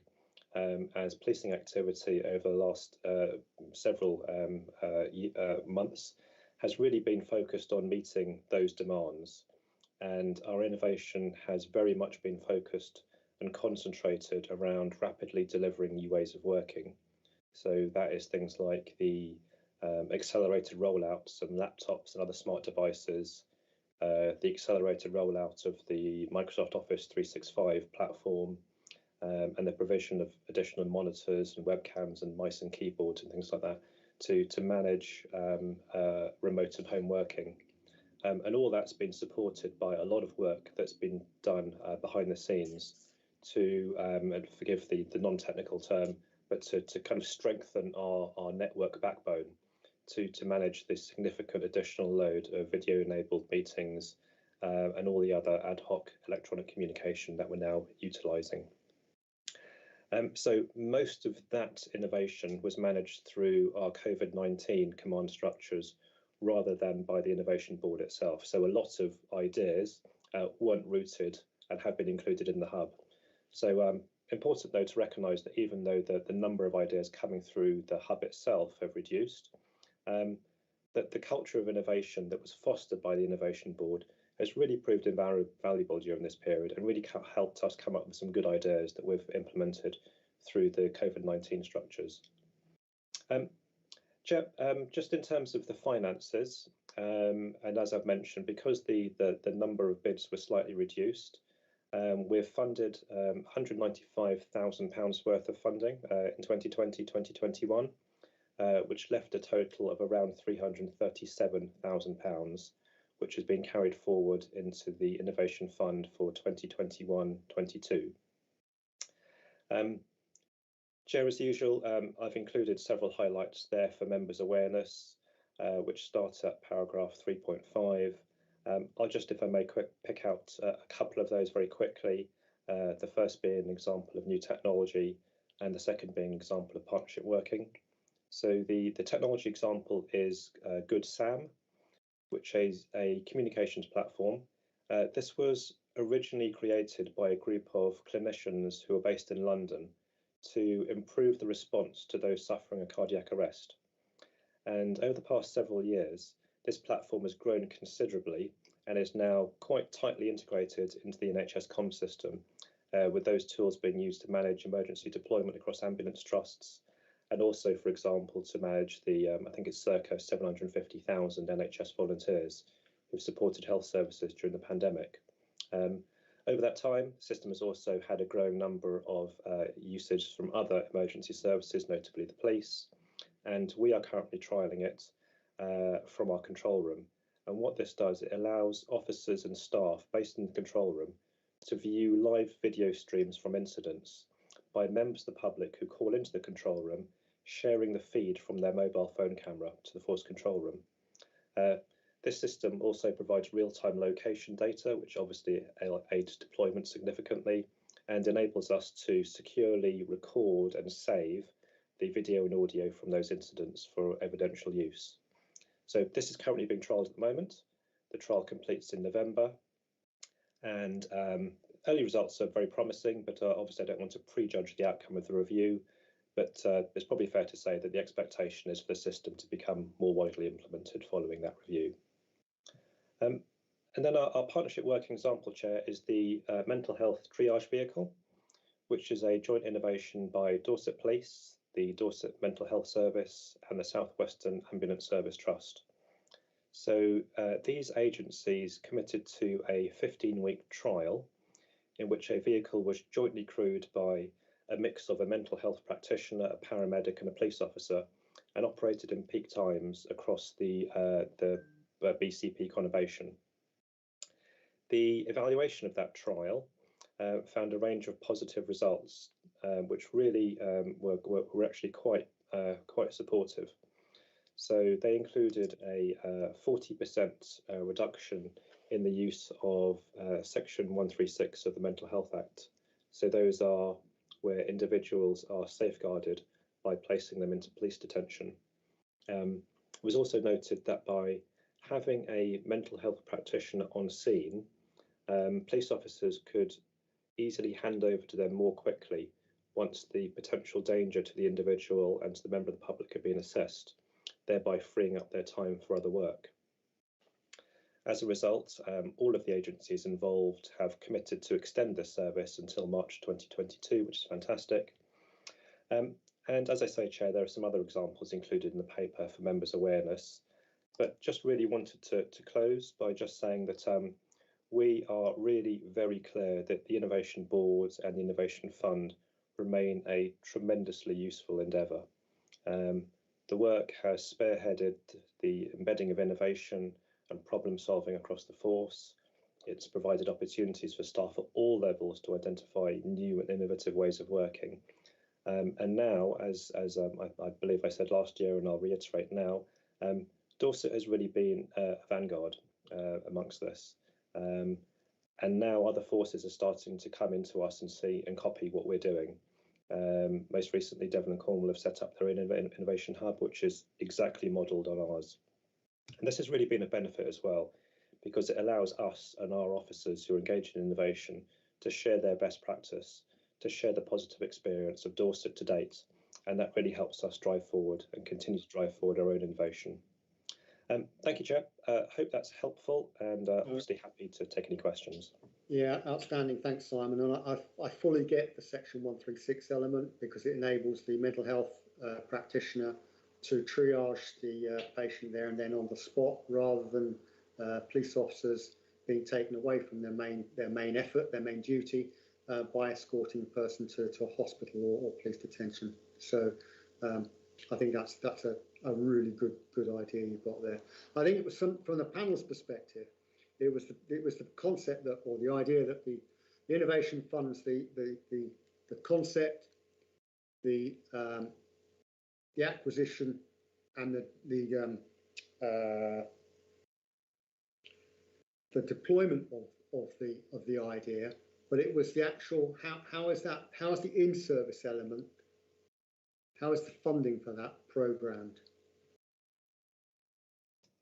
Yeah, good question, Chair. So essentially, we're really clear that the Innovation Fund is used to pump prime ideas, not to sustain them. It's the expectation of the board that when colleagues come through with ideas, they should demonstrate their long-term benefit to the organisation well before the end of the bid period, which allows for longer-term funding routes to be identified. So the board requires the evaluation of each funded bid, and part of that includes a sustainability plan and a really clear articulation around the delivered benefits of the innovation. Practically, Chair, the Deputy Chief Constable is the co-chair of the Innovation Board and of the Workforce Management Board. So the Workforce Management Board is the board that it's not a force, it's not an OPCC board. We don't apply. It's a force board, but that's the board that makes decisions about what roles will be funded within the force. So the DEP sits across both boards, so has a really good understanding of the innovation that's coming through and of the relative merits of those ideas, and also sits across the Workforce Management Board, so can actually make those decisions and take them from innovation into long-term mainstream funding, should that be the decision. Yeah, no, you're using the key word I couldn't remember, as demonstration. So the Innovation Fund does the concept, acquisition and demonstration, and then you move it over to the in-service element if it's deemed suitable, and identify the funding in order to do that. I'm going to leave it there because I've spent more than enough time, my panel's time on this. Les, I can see you're still here. Any points? No, I've got no questions. I think the Innovation Fund is absolutely brilliant. It's an opportunity for members, officers, staff who have a good idea to bring it forward, to feel empowered within the organisation to make a difference. Fully supportive of everything I've seen here. I think it's really good. I'm also pleased to hear Simon's comments about taking the idea forward and fully funding if it becomes an idea worthwhile taking forward. So, no, really good. Thank you. No other points. Thanks. Yes. Sherry. No, it's an excellent initiative and I'm very pleased to hear about it. No questions. Mark? Yeah, I echo all those comments. Thank you. Thanks, Mark. David Taylor? Thank you very much for an excellent report. As you know, my observations on adult and children's services is quite keen, shall we say, and I'm pleased to say that the mental health triage vehicle is a vehicle which can be used to encapsulate those problems that we have with adult and children's services as well. My question would be to say, are you engaging with the adult and children's services of Dorset Council as well, so that they understand when these people come across to them that they're being looked after and safeguarded in some way? Because I can see it being involved in a dual process, and this means about communication being paramount across the Dorset County. Is that clear? Yes, so I think the interplay and the interaction between the different statutory agencies is a really key point here, and this is why I picked out that particular example of partnership working. We recognise that quite often the police is the emergency service of quite often first and last resort. Yeah. So, but actually, police officers may not necessarily be the right and most appropriate service for those individuals who might happen to be in a mental health crisis. So initially there is the safeguarding around what happens there and then on the street, but the idea is that hopefully with the interaction of both the paramedic and the mental health service, there is the opportunity then to move into liaison and diversity and diversion services as well, which can actually pick up the crisis care element, ensure people don't go into police custody and they do go to other approved mental health or health-based places of safety. And then the liaison and diversion services should pick up through local public health. So yes, the idea is that hopefully all of those referral pathways should be really, really clearly signposted and linked. Perfect report, and thank you very much. Absolutely outstanding. Thank you. Thanks, Dave. George. Thank you, Chair. Yes, I'd just like to ask is that close to my ward and close to my heart is an organisation called Vita Nova. They're a charity that actually work with those that are on the road to recovery from abuse, and also those that are on probation and on after prison. I forget the term for a moment. Rehabilitation? No. And so very interested about this innovation plan. What is the Commissioner's view on charities that actually work with those that are in recovery and those that have maybe committed because of their addictions, ASB behaviour before, to actually apply for this funding, and what advice would you give them to have the best success on their application? Thank you, George. I think that's a question about the Operation Relentless Community Fund for reducing ASB, rather than the Innovation Board. So let me just address it. The key thing is that it can't be a local authority. It's got to be a charity or a community group. That's the first point. The second point is it has to have outcomes which are deliverable. So if it's a warm and fluffy bid, it's got less chance of being approved. If it can demonstrably show that it will reduce antisocial behaviour, and presumably in a geography, which is your geography by the sound of it, then of course it will be looked upon favourably.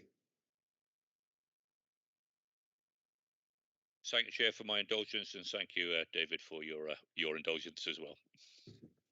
Thanks, George. Ian. Nothing from me. Just thank you to Simon and the office for the report. I think you judge by the standard report. There's no questions because it's covered it all there. Yeah, that's good. Tony. Yeah, I think, and really referring back to George's question, I think the Innovations Board and grants to various organisations are related to a certain extent, and I wonder whether, because there was a question earlier on about the maintaining new innovative ideas, and I wonder whether we should have a report prior to the budget setting meeting, maybe in the December meeting, where we can be told what has been looked for, what has been successful, and so that we can consider as part of our the way forward certain types of funding being made permanent. You know, I do think that I think it's a good idea, and we need to make sure that if anything comes out of it, that it's kept going. And there needs to be a process perhaps to let us assess how things are progressing and whether or not these ought to become part of the base budget. I think it's a very valid point you've made there, Tony. And we will put this onto the forward work plan to review it again next year, and taking into consideration what you just outlined there, really looking back, what's been successful, and how has it been effective once it's actually in service, if that makes sense. Does that sort of satisfy you, Tony? Yeah, I think that's basically what I'm sort of looking for, because you know, it's great having something like this, and you know that good ideas come out of it, but you know it needs to be shared, and we need to look at how it can be made sustainable long term. Yeah, excellent. May? Thank you, Chair. I really welcome this paper. It's got some really, really positive things in it, particularly the mental health vehicle. I think Tony has already covered what I was going to say, which was I clocked that the funding's been extended to March 2022, and obviously the obvious question was what happens thereafter, because clearly from the results so far it is actually having a very positive effect. I just wanted to touch on the live streaming, the Good Sam, again an excellent initiative, but just wondering whether members of the public or the community are actually aware that they can do this, because obviously I know certainly, and I don't mean to be particular to the ward I represent, but we've had instances where people have captured footage on their mobile phones and then posted it on social media, and in reality if they'd actually contacted the police and then via this initiative been able to actually share the footage with the police, there might have been a slightly different outcome. So I guess that's my only question here, but really, really welcome this paper. Thanks, mate. Sorry, Chair, if I could just jump in for a sec there, just so just to reiterate, or just to clarify. So in terms of footage that has been picked up and that may sit on, for example, a dash cam or a CCTV doorbell or something similar to that, then the facility to send that information through to the force exists through something called Operation Snap. So that initially started with regards to dash cam footage. It has now been, it's largely focusing on driving incidents, and we're hoping to be able to extend that to other aspects of antisocial behaviour and crime as well. But essentially, the Operation Snap dashcam footage that exists and has done for quite some time. The Good Sam is live video streaming.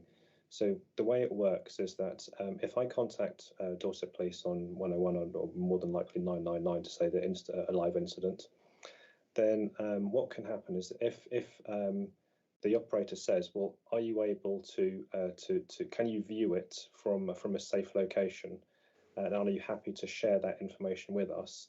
Then the operator will then send a link down to the individual, who then clicks a button, and then through the app, that video is then shared with the control room. So it's not something which is, it's done something which is managed by the control room. It's not necessarily members of the public aren't able to access Good Sam themselves, if that makes sense. You know, that's helpful, Chair. And I guess the point I was getting to was that I think if members of the public are aware that when they phone emergency, they are potentially able to actually provide evidence, video evidence of an incident occurring. I have a feeling a lot of people aren't aware of it. But yeah. I mean, it's a brilliant, it's actually a really great initiative. Yeah, so still in the trial phase at the moment. And so obviously once we complete the trial phase, which will finish in November, and a decision is made about whether or not it will be rolled out more broadly, then that will be the time, Councillor Haynes, when the force will do some quite significant communication to the public around that. Right, I welcome that. Thank you. Thanks very much, May. Finally, Bobby. Hi, love this. Love it a lot. It's really good stuff.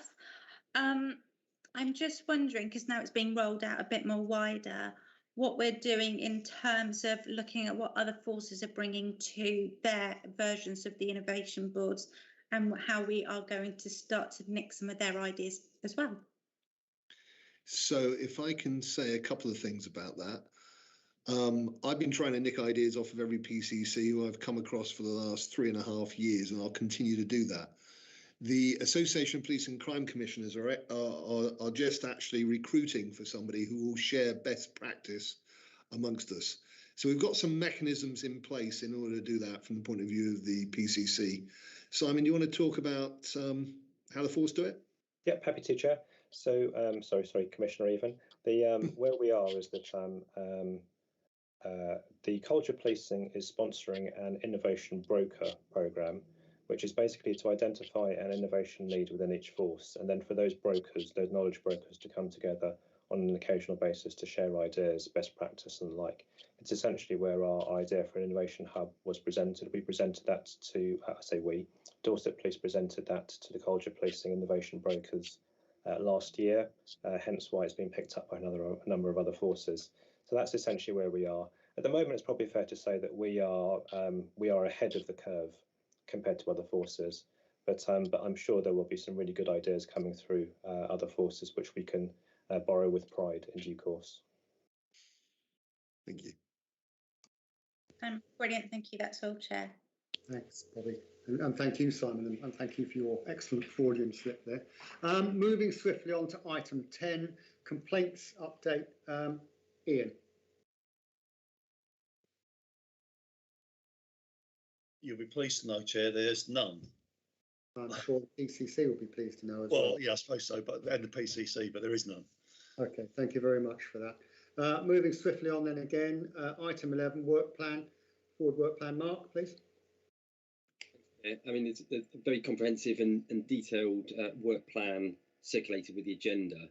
I think it's probably fair to say that December's agenda already looks quite challenging, and we've added some further items today for consideration at different panel meetings. I think we probably may want to look at reallocating some items outside of this meeting, Chair. Thank you for that, Mark. Can you put that on the agenda for the, well, it is already on the agenda for the training day in November, and the panel and the OPCC and the PCC will work through the forward work plan in order to smooth out the bow wave of stuff that we've got coming due to also due to this meeting. I also noticed before we close that in the national media, the PCC, Dave, you've started an estates review as well. No comments on that now, but it'd be useful in the future if we could have an update on where we are, only a quick verbal update on where we are. We'll put that down as an action probably for the next meeting. Again, no need to talk about it here. We're aware of it. As I said, it's in the national media. It'll be interesting to know what the outcomes are and what your aspirations are in the future. I'm looking at item 12. We have no urgent items. Item 13, we have no exempt business. I'm looking down all panel members. I don't see any red hands. If anybody wishes to ask a final point, final question. No, I can't see anything at the moment. Can I thank all panel members for attending and their excellent input? And also, obviously, can I thank you, Dave, for your input, and more importantly, but equally as important, the lads and lasses in your office for the excellent work they've done in supporting our work in supporting you and your scrutiny. It's a bit of a yin and yang situation, if you remember the slide. Right, on that high note then, chaps, I'm going to close this meeting down. I look forward to seeing priority leads in Winfrith in October, training day in November, and our next formal meeting, which may be formal or informal, yet to be determined by Dorset Council in December. Right, on that high note then, I'm now going to close this meeting. Thank you very much, everyone. Thank you, Chair. Thanks a lot. Thank you ever so much. Goodbye. Bye. Cheers then. Thank you.